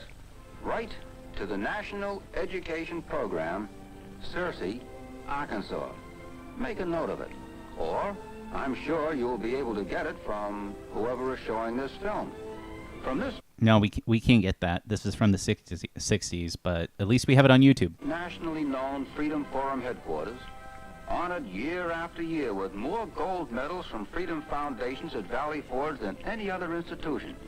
You can get entertaining and informative movies and film strips, original graphic materials complete with prepared lectures to go with them, a real help to local speakers, a wide variety of... So he's like, hey, check out our propaganda. Our propaganda, so much better than their propaganda. So they only showed us like 5 communist books, and they're like, oh man, check out our stuff, man. We got pamphlets, we got leaflets, we've got like wooden little placards. Man, we running this thing. It's so funny. Like, and maybe they're right. Maybe they're right. Maybe the red is a menace. Maybe the red is bad. But like, instead of telling us why, instead of breaking it down, instead of using logic, they're like, hey, we're cooler. We're cooler. We got cookies on the dark side. Kind of thing. Patriotic publications and high school course outlines, right for their free catalog. Popular and authoritative lectures on our... And they also like showed those pamphlets for a really long time. Like just so many little things you might notice, so many little things you might not, and just these little microcosms of manipulation. American heritage versus communism and socialism are also available. I am distinctly honored. That is my good friend, Dr. George S. Benson, nationally known lecturer and columnist. Just one of the outstanding speakers you can have in your town, school, church, or club. Just like I said, they're like, our people, way cool. We're cooler. We got cookies. We're way fucking cooler, man. You should join with us. We're the best. We're the best. We've always been the best. We're the best. You're part of us. You should be a part of us. You should do what, it's this classic manipulation type of thing. And, gosh, like if America's so great, then I really expect Americans to be a little bit more reasonable, Otherwise, you must not be so great if you're not. Like, we're 4 minutes and 30 seconds into the propaganda film. But nobody is yet to tell us what communism is. Like, nobody's told us yet. Nobody's told us. So how do we know? We don't know. Well, let's hope we find out. So send for your copy of this brochure that lists the great variety of patriotic materials and services. You will think of different ways they can be used in your town, your community, and your circle of friends. Next step, become politically active. American citizenship not only represents freedom and opportunities. This is like the one time where he actually gives good advice that you should be active in your community. It also imposes duties and responsibilities. This doesn't mean necessarily run for office, although some of you who are qualified should do that too. What it does mean is get out and vote. But what? There's an old saying. But what? Tell us, bro. Tell us. That we get the kind of government we deserve. Oh, we get the kind of government we deserve. Okay. All right. Okay. That's almost demeaning to the people who are watching. It's like, it's your fault that these people are in power. If they're not good, it's your fault. It's like, really? I think a lot of us could say that we feel like we individually haven't had a lot of power to choose who was government. And think about it like this. If any of you have ever played a video game and, the people who are making a video game are looking to the people who play it. And they're like, what do you guys want? What do you guys want in the game? Well, the people who are most vocal are the people who are usually, not necessarily the general opinion of people. So let's say you're writing a bunch of letters to your congressman or to the government or whatever it might be. So that's a kind of manipulation. It's like if a bunch of people send a bunch of letters, and if everyone had to do it and everybody was sending letters, then you would be able to get something democratically. But instead you get somebody who really wants to have something done, and maybe they get a bunch of other people to do it, but that might not actually be the general consensus. So is that actually a good practice where, if you continually hound and harass people to change something, that's good? Because, for example, in a video game, you might have a very vocal portion of a community who really wants something done, but the majority of people just want everything to stay the same, or everything that's going on, they're actually okay with it. But then you might actually get all these people saying that. So the people who produce the video game might think, well, then we should do that. And then the majority of the community is like, oh, what the heck? You guys screwed up the video game. You guys messed up our game, right? and that's a big problem. So what he's saying is, like, what you should do is you should be on our team. You should be anti the Red Menace, which maybe you should. I don't know. We still know what the Red Menace is. We haven't figured it out at all. And then, so he's saying, like, we want people to watch this and then write letters and then send the letters out. And we want you to be on our team to convince these people over here to do something, even though it may or may not be good for the general population. So I don't know if this practice still works. Like, I don't know if people hound people enough, they'll change. I guess that does work like that, but you can see, like, the propaganda is trying to turn people into tools for their own purposes, which makes me wonder, like, is the Red Menace really a menace if, you're trying to preposition us to take your side without actually explaining? Like, basically he said, like, if you've read a newspaper, then you know what the Red Menace is. And it's kind of sad. And this is kind of, I don't think propaganda has changed very much over time. And, like, to say it's propaganda doesn't mean that he's wrong. Maybe he's right. Maybe he is. I don't know. But he's got to explain why with reason and logic. And they then add, so whatever you do, vote. But simply to vote is not enough. The right to vote is important, but equally important is know what you're voting for. Study the issues, study the candidates, and then work to elect the right officials.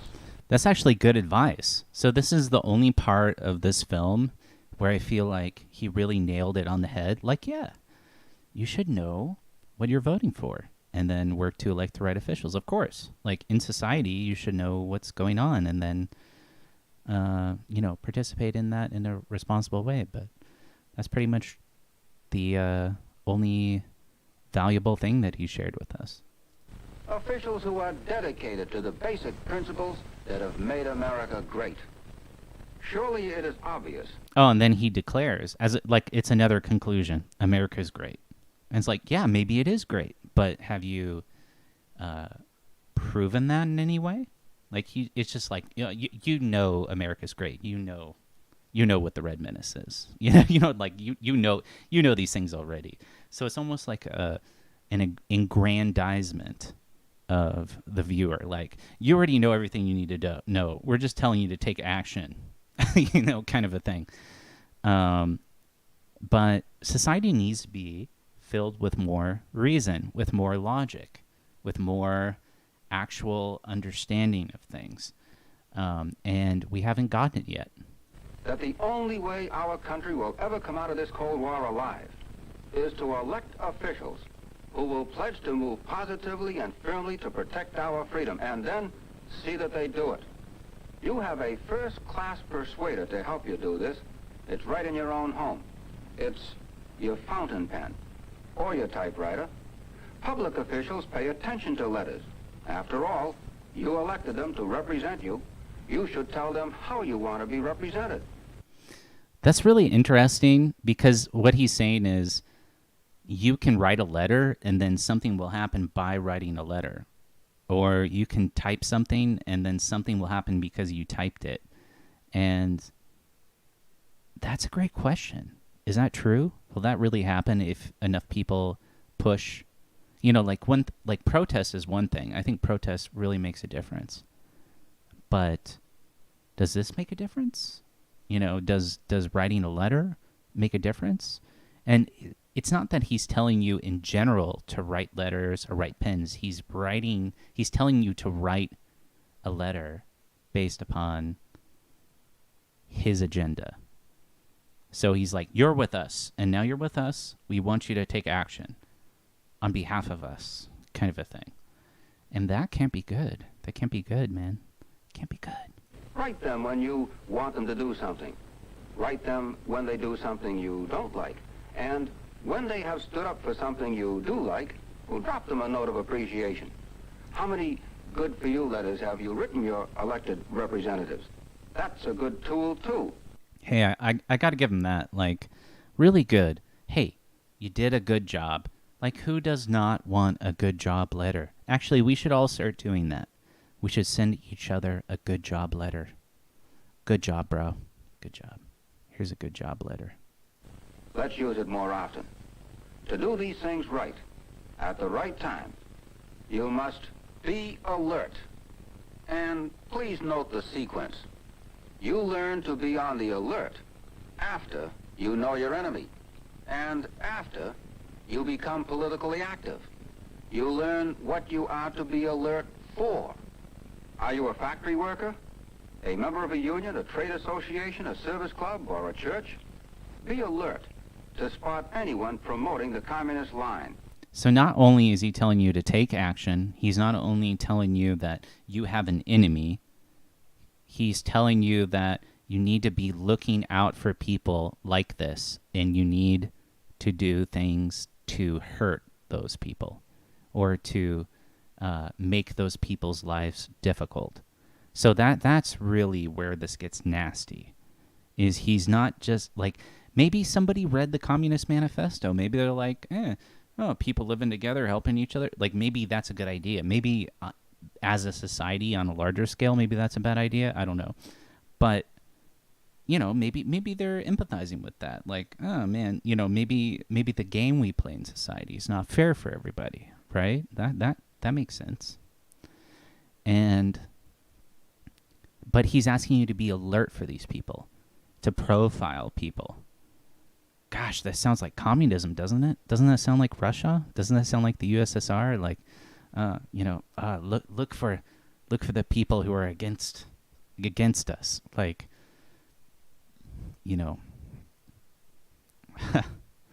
like the thing is, like, the idea is that these folks are supposed to be about free. Like, America is supposed to be all about freedom and individuality, and you can achieve your potential and reach your goals. The white picket fence and so forth.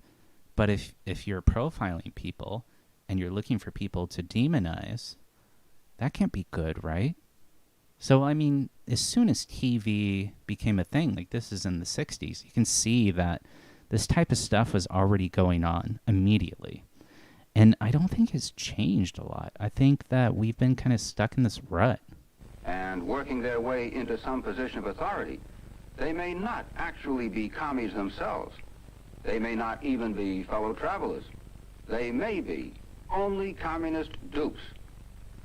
This is really funny because he's saying, like, they might not be real communists. They might just be dupes. So people fooled by communism or whatever. Which, yeah, okay, that can be a thing. That can happen, right? Maybe they read a few pages from the Communist Manifesto or whatever. And it was interesting to them for some reason. And so he's telling you to even look for people who are just curious, maybe, about different ideas. So he's saying, like, you should be looking for people who think differently than you. So Mickey Farley says, welcome, Mickey Farley, glad to have you here. Without capital, there can be no exchanges, without which there cannot be prices, without which economic calculation cannot be done, which means business decisions are done in the dark. Okay, that might be true. So what we're doing right here is we're looking at the logic of the propaganda. It's not for the purpose of espousing any political views. So what we're doing is we're looking at how he, as an individual in this propaganda picture it, is trying to convince us or manipulate us into certain actions or certain ways of thinking. So that might be true. That might not be true. But we're not here to discuss that at this point. So Mickey Farley says, as a result, needs go unmet. And that might be true. And so we might discover that. But we're going to continue on with this. We're talking about the reasoning of this, how he's going about trying to persuade us to think a certain thing. And maybe he's right, but the manner in which he's trying to manipulate us to think a certain way is not right. So he's telling us to profile other people, to look for other people that we can disparage, that we can say are bad. And he's saying that even communist dupes, which are people that are communist curious, perhaps, are bad just because they're curious, just because they're curious about information. Maybe they're reading a few books or whatever it might be. And so I think even you would say, Mickey Farley, that you should read it, right? So if we want to know information, if we want to know things, then we should look into them and at least try to understand them, because we can't know what's right or wrong if we don't try to read it and understand it. So Mickey Farley says, so you're going after low-hanging fruit. This is the low-hanging fruit only zone, apparently. Oh, no. This is by no means a political thing. We're not doing a political stream. However, I find that old propaganda films are really interesting. I actually think the film itself looks really beautiful. And what we're doing is we're going through this looking for logic and reason. So what's true, what's not true, we don't know, because the person in the film hasn't actually shared with us any truth yet. He's telling us what we should do when we have a responsibility to think for ourselves and to understand things on our own. But one thing that's kind of scary that he shared is that we should be alert for people who do not think perhaps the same thing as us and then profile them, which is not okay. But yeah, let's continue with the film. But they are dangerous. Yes, they are dangerous. Communist dupes. Those are people who are like communist curious, kind of a thing. Are you a student or a teacher? Well, write to your congressman for a copy of J. Edgar Hoover's report, Communist Target Youth. See how on direct orders from Moscow. So basically, we're not going to tell you. We're not going to tell you what this thing is. But we're going to tell you that you can get this other thing, and that'll tell you maybe. Or you can just take our word for it. It's kind of weird. It's kind of curious. The party is in a drive to get communist speakers into our colleges and universities, taking advantage of American academic freedom and the students' naturally inquiring minds. Their aim is to preach revolutionary tactics and change peaceful campuses into scenes like this. The communist-incited student riots in San Francisco. Communist agents make more progress. It's so funny because they're telling us to be really careful for these folks, and it's just a bunch of students with signs. Just a bunch of students with signs. It's harmless. But they're all, like, afraid. It's really interesting. Where they can first make trouble. Once you understand the commie line, you can readily recognize it when it appears. The one spreading it may not be a party member himself. He may even be someone who doesn't know he is being used. One of their many tricks is to get you to agitate against something. So you see, there are things for you to do. Yeah, so, like, they... Yeah, but I mean, so the presupposition is that everything is fine and nothing needs to be changed. But yeah, we can all agree that there's things that need to be changed that aren't fair for people. And I think that's what people want. They want freedom and security and so forth. And apparently there are things for you to do and not to do. Let's find out all about it. And there are things not to do. Be on the alert to circumvent subversive activity of any kind wherever you encounter it. But, and this is also important, leave the communist hunting itself to the FBI. They are trained. Oh, good. So finally he says, like, you should be alert, but leave these people alone. Let professionals deal with it. That's actually a very responsible thing to say. So this is another good point. In this sort of thing. They appreciate any facts you can give them, but please let them do the investigating. And one thing more, let's not call anyone... It's really interesting because they like to say that communists are people who profile people based upon what they think, which is kind of, I guess, a common conception. But they're saying, like, if someone has thoughts in their brain that go against something for some reason, and it's related to communism, that someone else should deal with that. That's a professional, but also you should help them. you should send something to these people, and you should tell them this person has potentially these thoughts in their head. I don't think there are any thoughts that are dangerous or bad, and I think that people have to engage in conversation to understand the truth of things. We don't know the truth unless we have a conversation, unless we read things and try to understand things, which is the point. And the Red Menace could be a menace. He could be. It could be. But we just don't know unless we engage with the information. We have conversations. So that is an important facet of our communication with each other, our capacity to build understanding and build knowledge.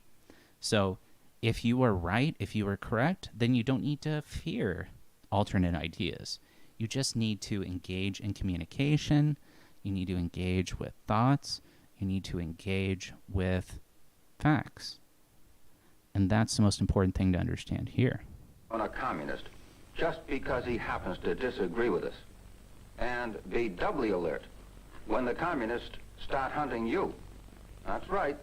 No matter who you are, you have your own circle of influence. So the commies want you. They have a variety of approaches. Any one of them may sound reasonable, even commendable. It's so funny because this film is actually trying to manipulate people within their own circle of influence to influence other people in a certain way, which might be good, it might be bad, but still it's manipulation. And also he's saying that the people on the other side that are the Red Menace are trying to do the same. So it's like, hey, you know what? If these things are bad, then they're bad absolutely. So maybe we shouldn't be doing that at all, right? I don't know. So there's some serious moral and reasoning issues with this video. Just don't ever agree to join any committee or support any cause or sign any petition or allow your name to be used in any manner until you know the whole story, who's behind it, what their real objectives are. For instance, not long ago I picked up a pamphlet, and here I find a long bitter blast against our Internal Security Act. Glanced through the list of names, and I was shocked to see some of these names. I can well imagine how they were obtained. One day, a telephone rang. That's how you know he's an upper-class, respectable gentleman. He's got a nice phone next to him ringing. He's got the latest technology, guys. Hello. Is this Mr. Fred C. Harthen? Yes? Mr. Harthen, I'm calling you from the headquarters of the National Assembly for Democratic Right. Dr. Lubaker suggested I called you. Who? Dr. Sam Lubaker. You know him, don't you? Oh, yes, certainly. We are organizing a list of sponsors. We'd like to use your name. Besides Dr. Lubaker, our backers include Leonard Ricks, B.J. Merkel. What did you say the committee was? The National Assembly for Democratic Rights. I'm sure you're for free speech, free press, freedom of worship. Oh, yes. Fine, thank you, Mr. Harthen. I'll give Dr. Lubaker your regards, if I may. Goodbye. Just like that, huh? But he already had Lubaker, Ricks, Merkel. And now he has you. And we'll get more with... This is crazy because it's like somebody calls you on the phone and they have you now. What is this? Like somebody calls you on the phone and they get your information, like they secure that it's you, and then you're like on some kind of a list. They have you now? What? What is this? I don't understand. Like maybe back in the day, conversations over the phone had a little bit more significance in some way. Like maybe like call lists and stuff like that were a bigger deal or something like that. I don't know, but this is kind of weird. With your name, you have all signed for one of the notorious communist fronts, cited by the House Committee on Un-American Activities as using the Bill of Rights plea to attack our Internal Security Act. Don't let the communists use you. Please, Don't be a dupe.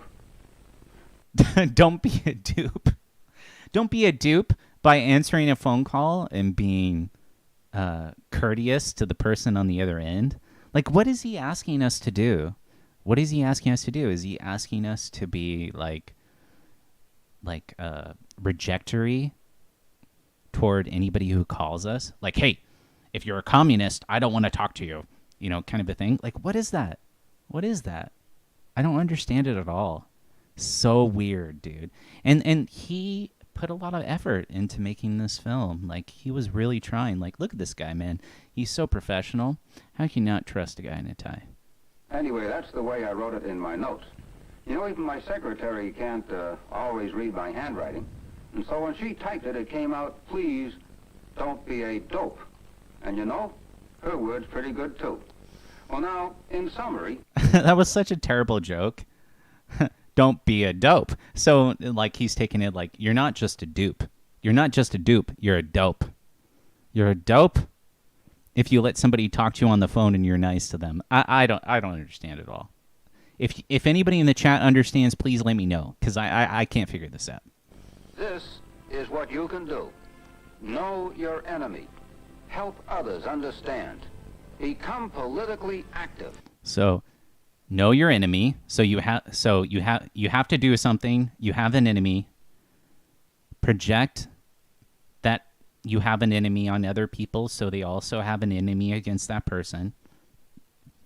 Become politically active and manipulate the construction and building of something. Whereas, like I mentioned, for example, in World of Warcraft or any other MMORPG that you might play, you have a lot of people who are a very vocal minority and they're pushing their view, but that might actually not be something that the general public wants. So is that a good way of politically engaging with each other? You should be alert to people who are different from you and report them to authorities.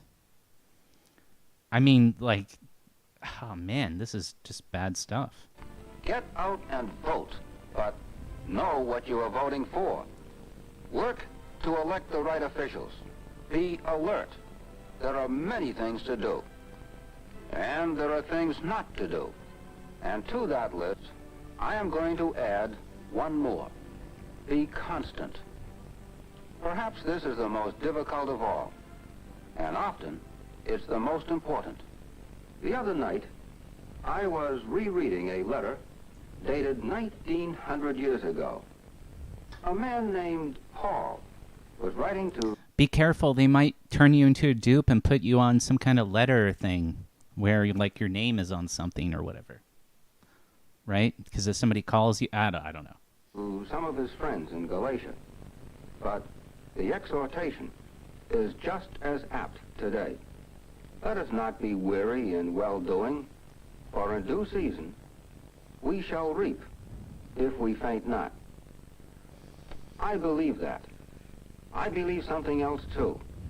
And to those of you of similar belief, in closing I would say, at least once each day, we should pray for guidance in living up to our mission as a child of God and our duties as an American citizen.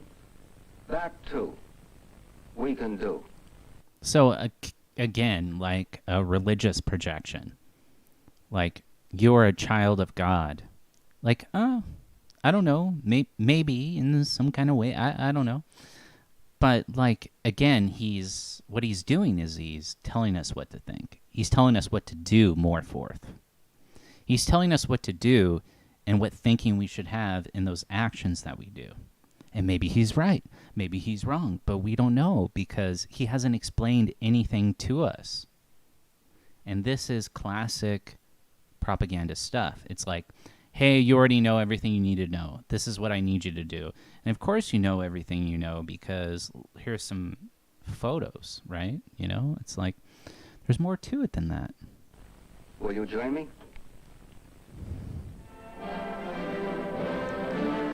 Will you join me? What is this? Is this the U.S. military? Like, what is this? I don't even know. Who's this guy with this big hat?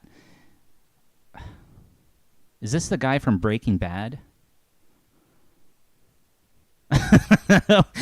That is the guy from Breaking Bad. I think it might be.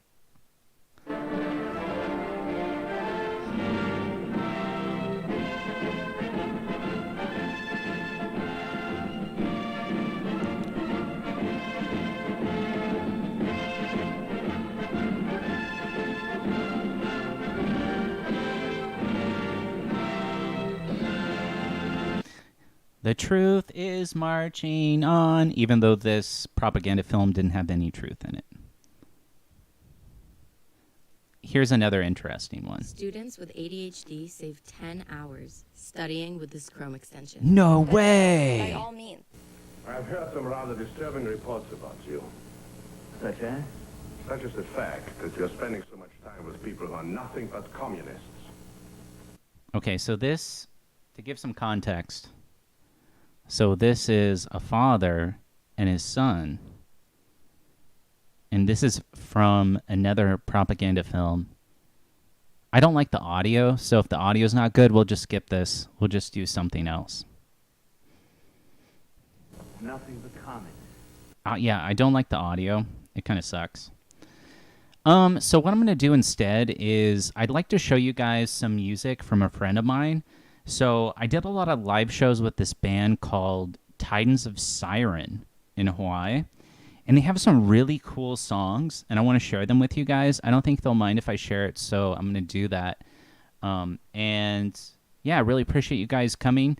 I want to cheers to everybody in the chat. I'm really happy to see Mickey Farley, Jim McIntosh, and I think we had another friend.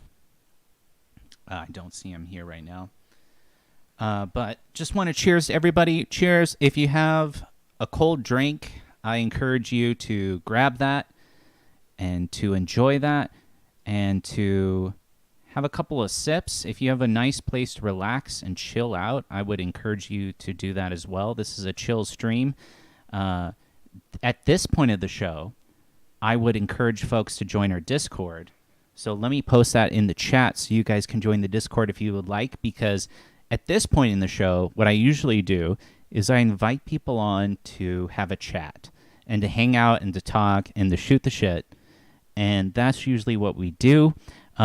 Because at this point in the show, we don't have anybody in the Discord yet, I'm going to share that out with you guys in case you would like to join. So hang on. Give me just a second. And then let me show you some of the sweet, sweet music. Love to know what you guys think about it.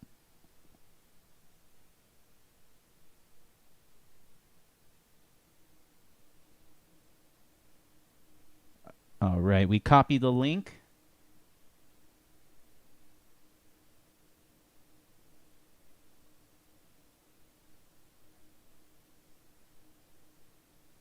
So that's the link in the chat. Mickey Farley, it would be a great honor if you are still here. It looks like you might be. I would love to chat with you for a bit. That would be fantastic. I'm going to get this going for a second here. So Mickey Farley, if you would, actually, I challenge you to join me in the Discord for a chat. That would probably be epic as fuck. I would love to talk with you.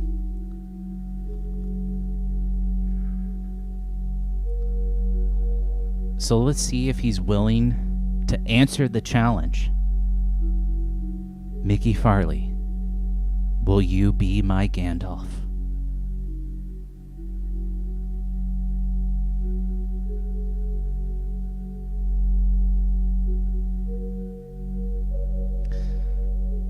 Who doesn't need a Gandalf? I could use a Gandalf.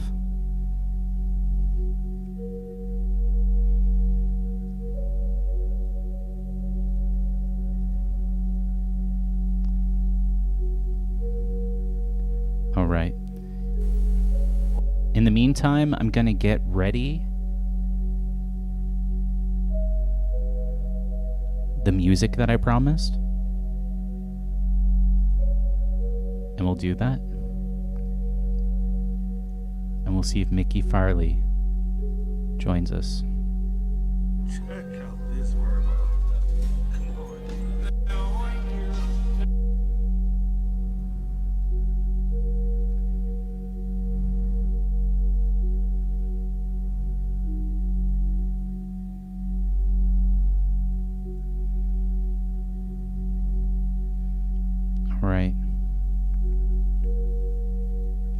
Okay, guys, I'm going to share with you some tunes.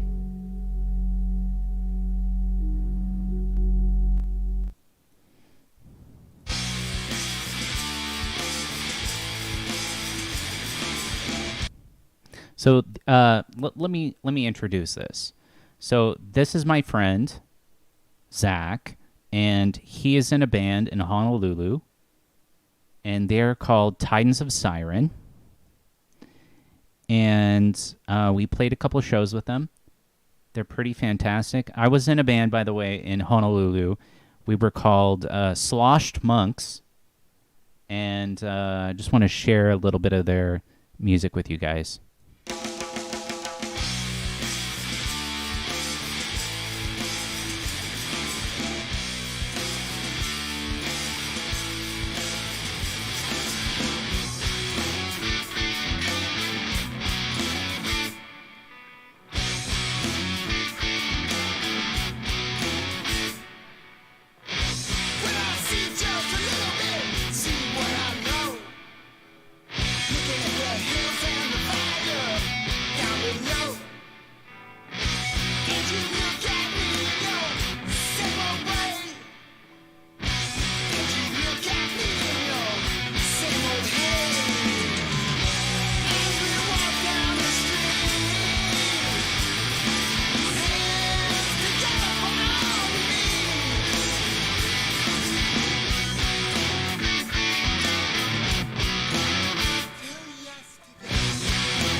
All right. Stuff we love. We love stuff. Do we love stuff? I don't know. Is that true? I don't know. Can you tell me? I don't know. All right, guys. So the thing is, I saw this guy first, Zach, in an open mic event. So me and my drummer, so we were doing kind of like a White Stripes thing, and that was kind of our deal. And it was going great. And we were doing all these open mics, and then we started doing shows. And then we went to this open mic, and this guy was playing. And then later on, we see him playing with a bunch of other people, and we're like, hey, man, we got this great show. There is a bar in Chinatown called The Dragon Upstairs. And we invited him to play with us. He brought his crew down. It was awesome. And that was the first show that we played together. And yeah, he's got some great tunes, man. He can fill a house. and it was a real honor to play with him. And he's getting kind of old now, but he's got a lot of energy. And I just want to share maybe one or two more songs with you guys. Honestly, an incredible artist, and he's actually a construction worker. So if you guys have any, empathy towards people who are having to deal with that type of stuff, which I certainly do, he goes and he works 9 to 5, whatever construction workers work. And then he rocks out, man. The guy loves music, and he deserves an opportunity for people to hear it. So about to share the second song here, and he's got a lot of talent.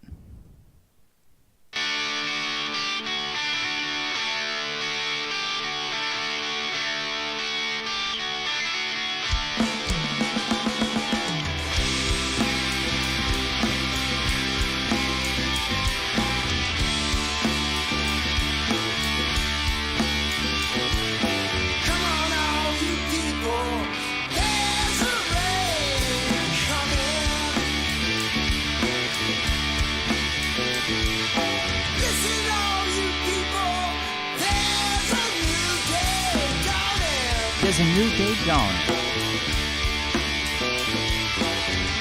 Coming down with the message of love, raining down from above. It's love. Come on, all you people, feel the rain is falling. Listen, all you people, hear the wind is calling.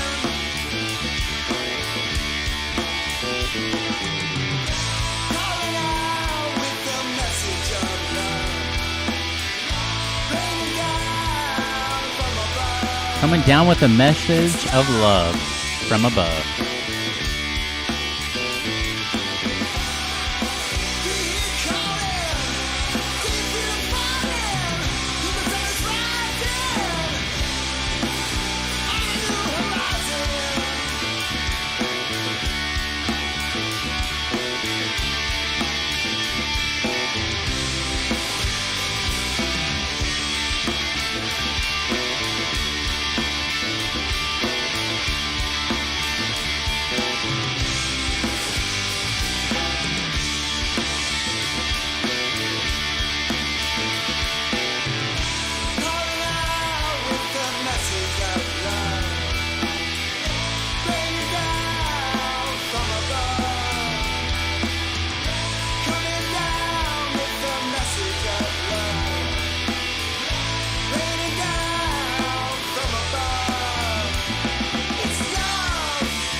Come on, all you people.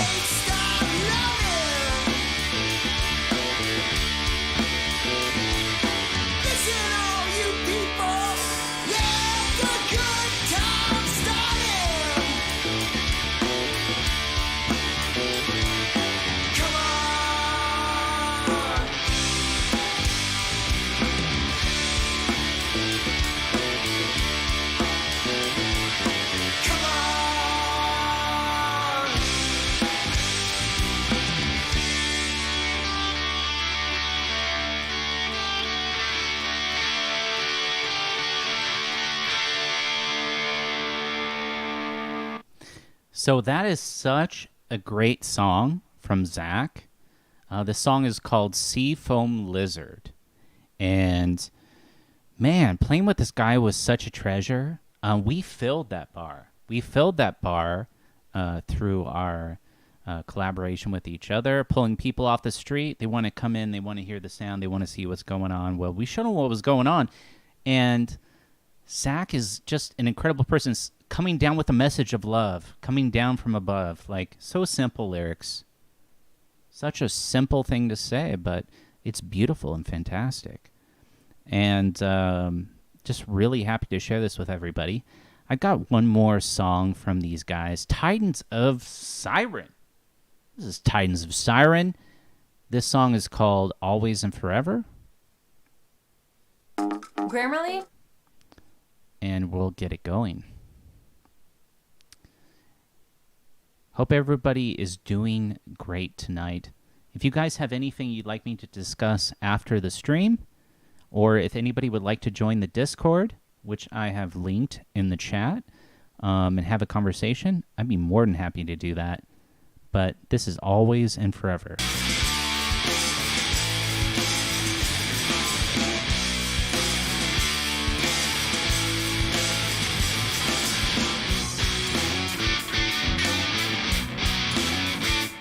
Huh.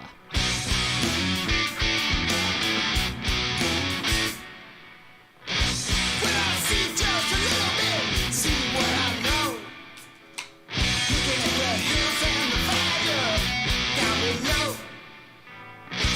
And you look at me in your same way. And you look at me in your same old head. As we walk down the street, hands together for all we need.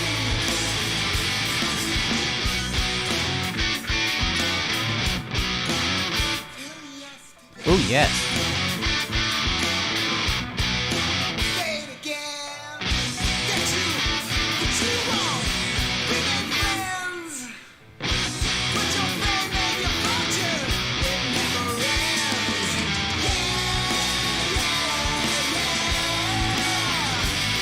You're so well known.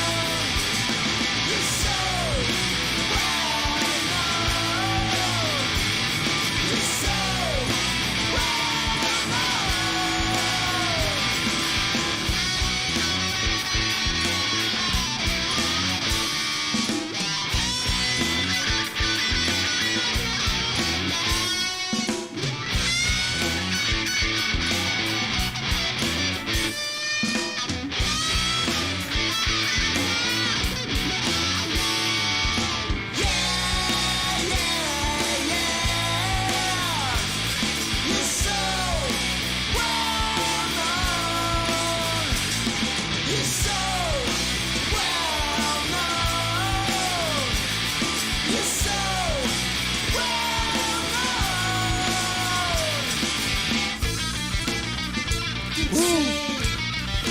We get together every day till the 12th of never.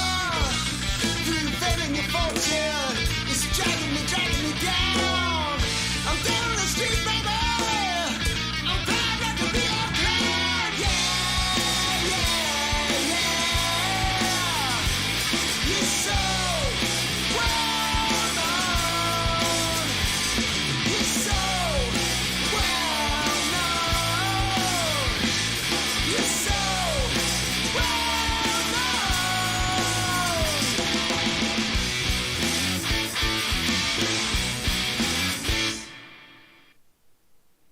All right, man. Stuff. We Stuff. love stuff. And there's some really great stuff out there. But I doubt that any of us will Oh, look back this in is our actually lives and funny. think, I wish I'd bought an even thinner. So this is the guy from Train Spotting that's doing this commercial. And the whole point of Train Spotting is that society is this lame brain kind of thing.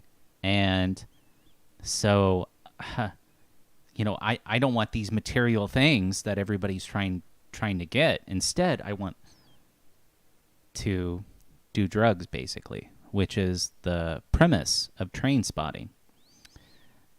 It's kind of funny because he's doing this capitalist commercial, I guess.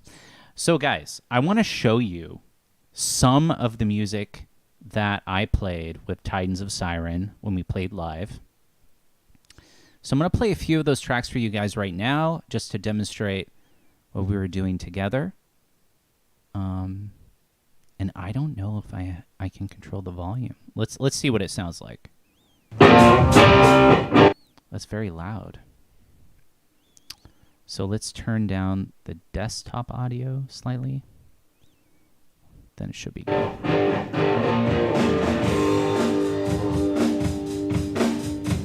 So guys, I was in a band. We were called Slosh Monks. and we were playing with Titans of Siren. This is some of the music that we were playing.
So that was actually a recording from that live session that we had.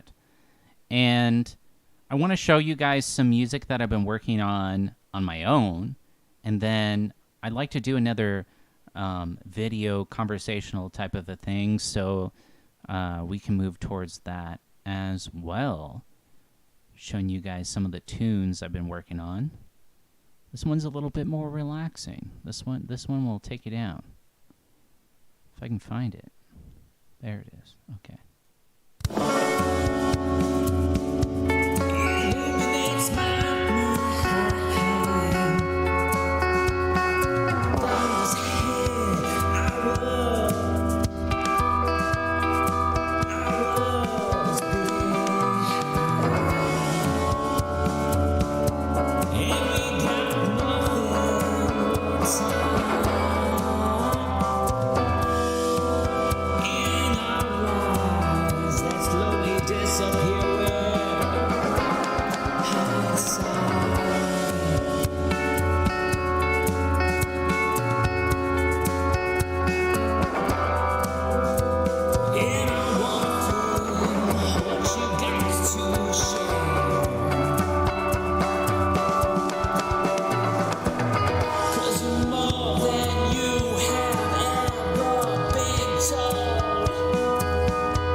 All right, that song was Disappear with Tide. And it is one of my most favorite songs that I have produced. I think it's pretty fantastic. But I thought it's time to get back into a little bit more propaganda here. Again, happy to talk on Discord with folks. Otherwise, let's do some more videos. Let's look at some videos and see what we can do with them. So this one's called Red Nightmare from 1962. And let's find out what it's all about. You seem to be in a working mood.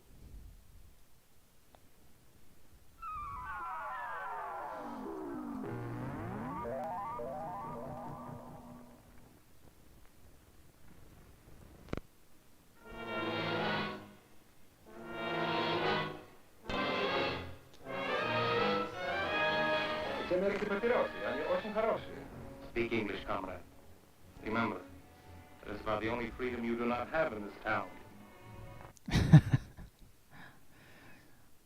That's so funny. It's American town. Americans, we have too many freedoms. That is another thing you must remember, comrade. For one day it will be your mission to destroy those bourgeois capitalist freedoms. Americans have too many freedoms. Do we? Do we have too many freedoms? I don't know. What freedoms do we have? Like, that's an important thing to think about. But let's find out.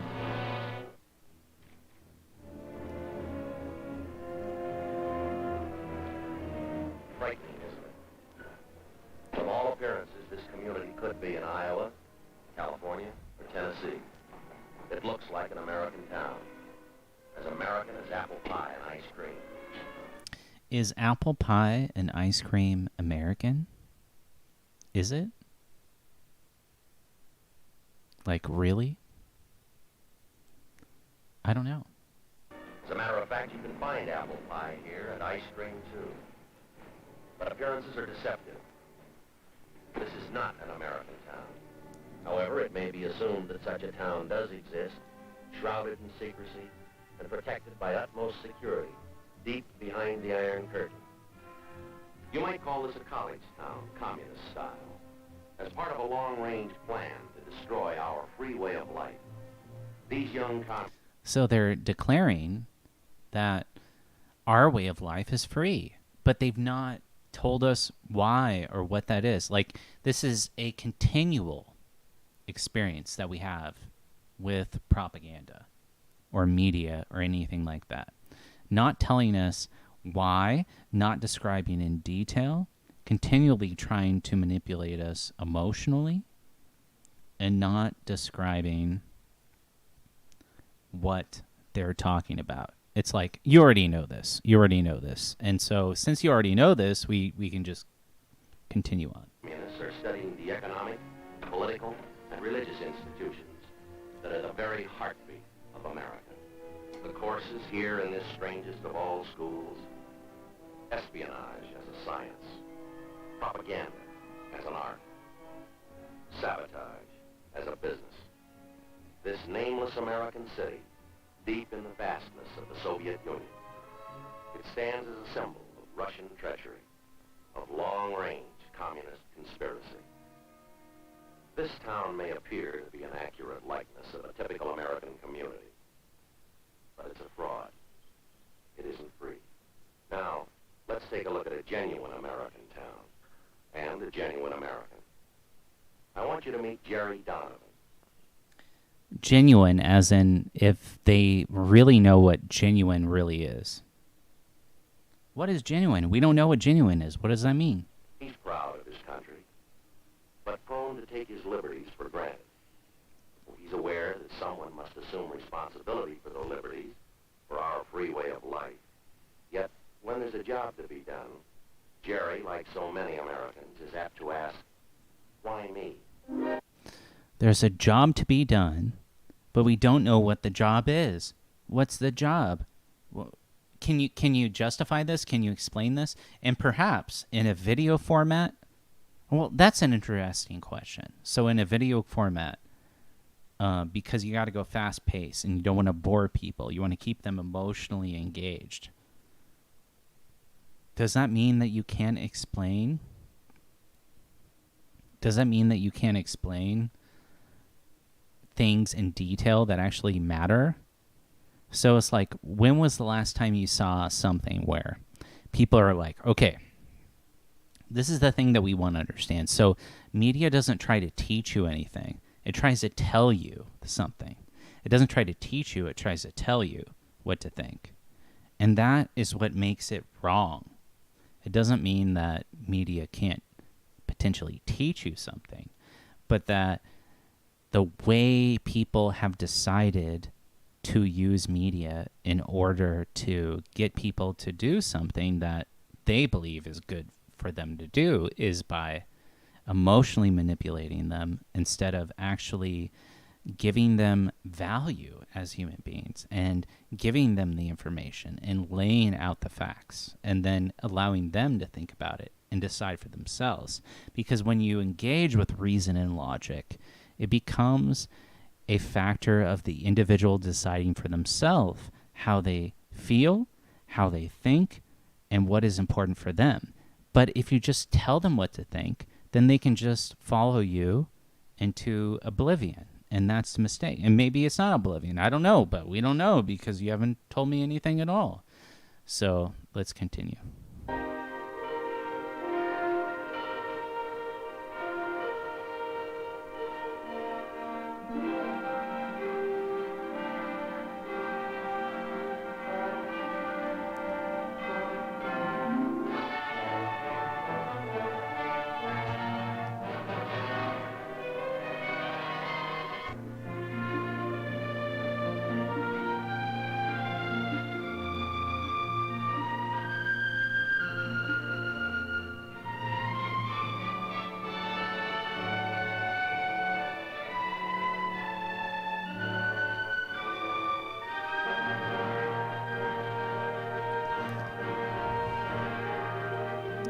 Beautiful music.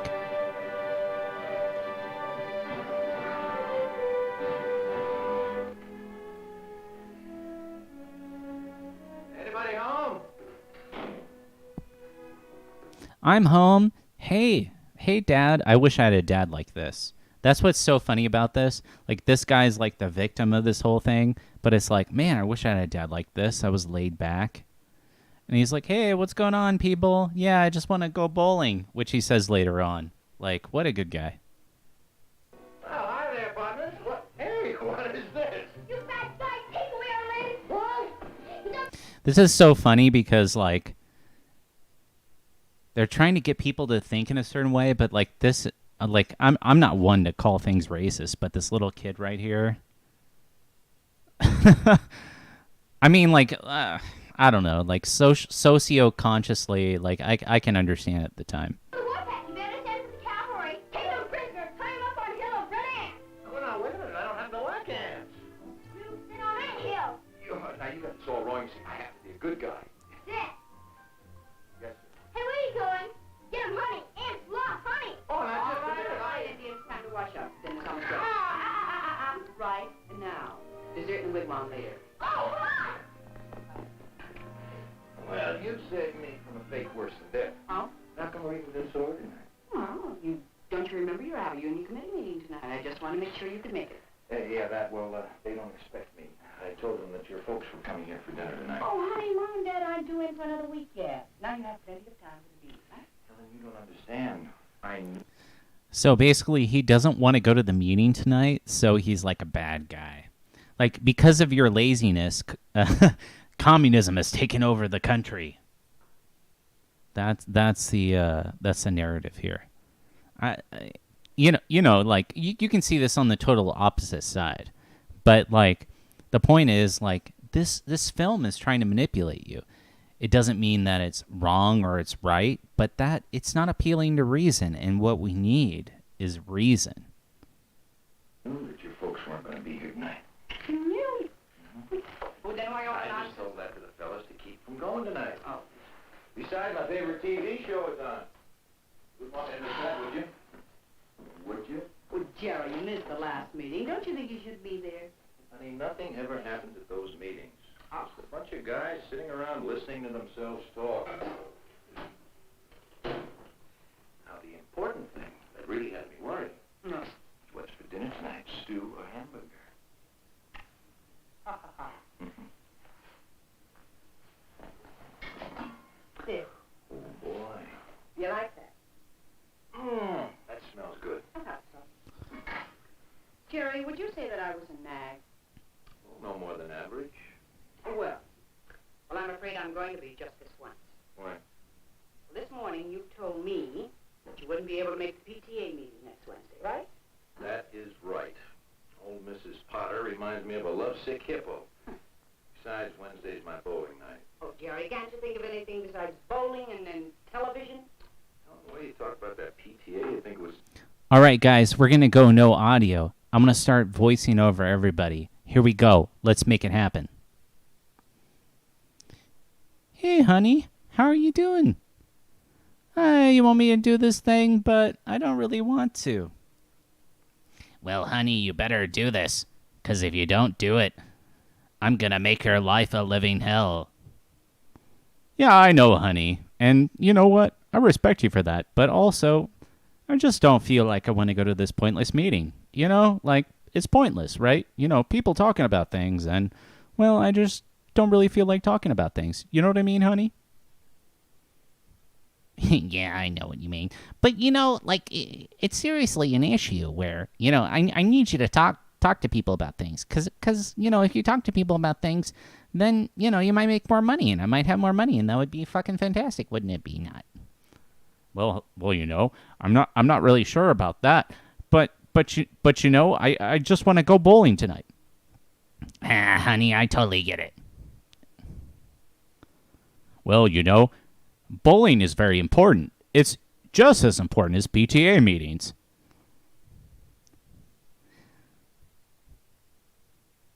We're all having a family dinner. Uh-oh. Something's going on. Uh-oh. Putting coffee in the mug. Put your elbows off the table. Are you a barbarian?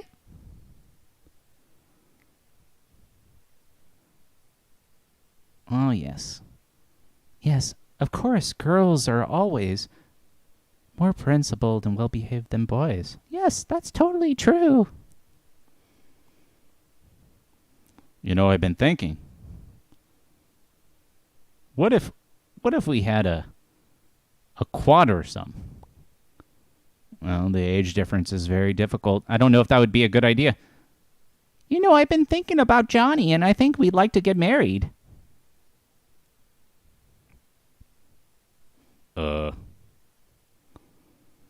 He's so handsome, and I have no idea about the future or how we're going to get money, but it doesn't matter because we love each other.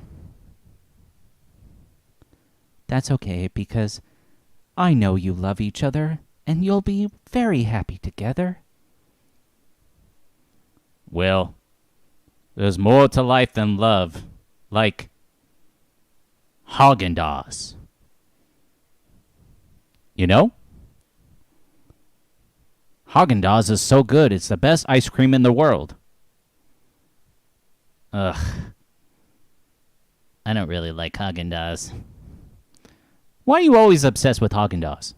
Haagen-Dazs, Haagen-Dazs, Haagen-Dazs.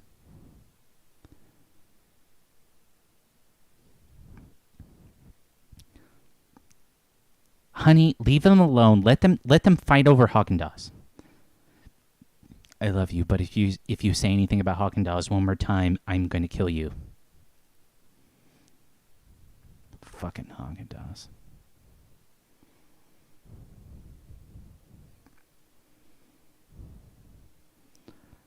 This is a normal life in an American society where people are always obsessed with Haagen-Dazs. And it's okay. I totally understand it. And someday, people will not talk about Haagen-Dazs anymore. One day, I imagine a future where people never talk about Haagen-Dazs. Right? The day will come soon when Haagen-Dazs will not exist anymore.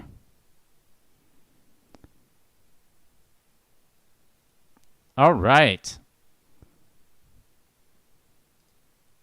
So, guys, I think I had all the fun I can have tonight. I'm going to leave you guys now. Thank you for coming to the stream. It's just dead on the internet tonight for some reason. Sent it out to a lot of my folks who are usually here. Nobody's online. Everybody is off. Everybody's having a good time, which is very good. I'm very happy that people are out and having a good time. And just want to extend my appreciation for everybody who showed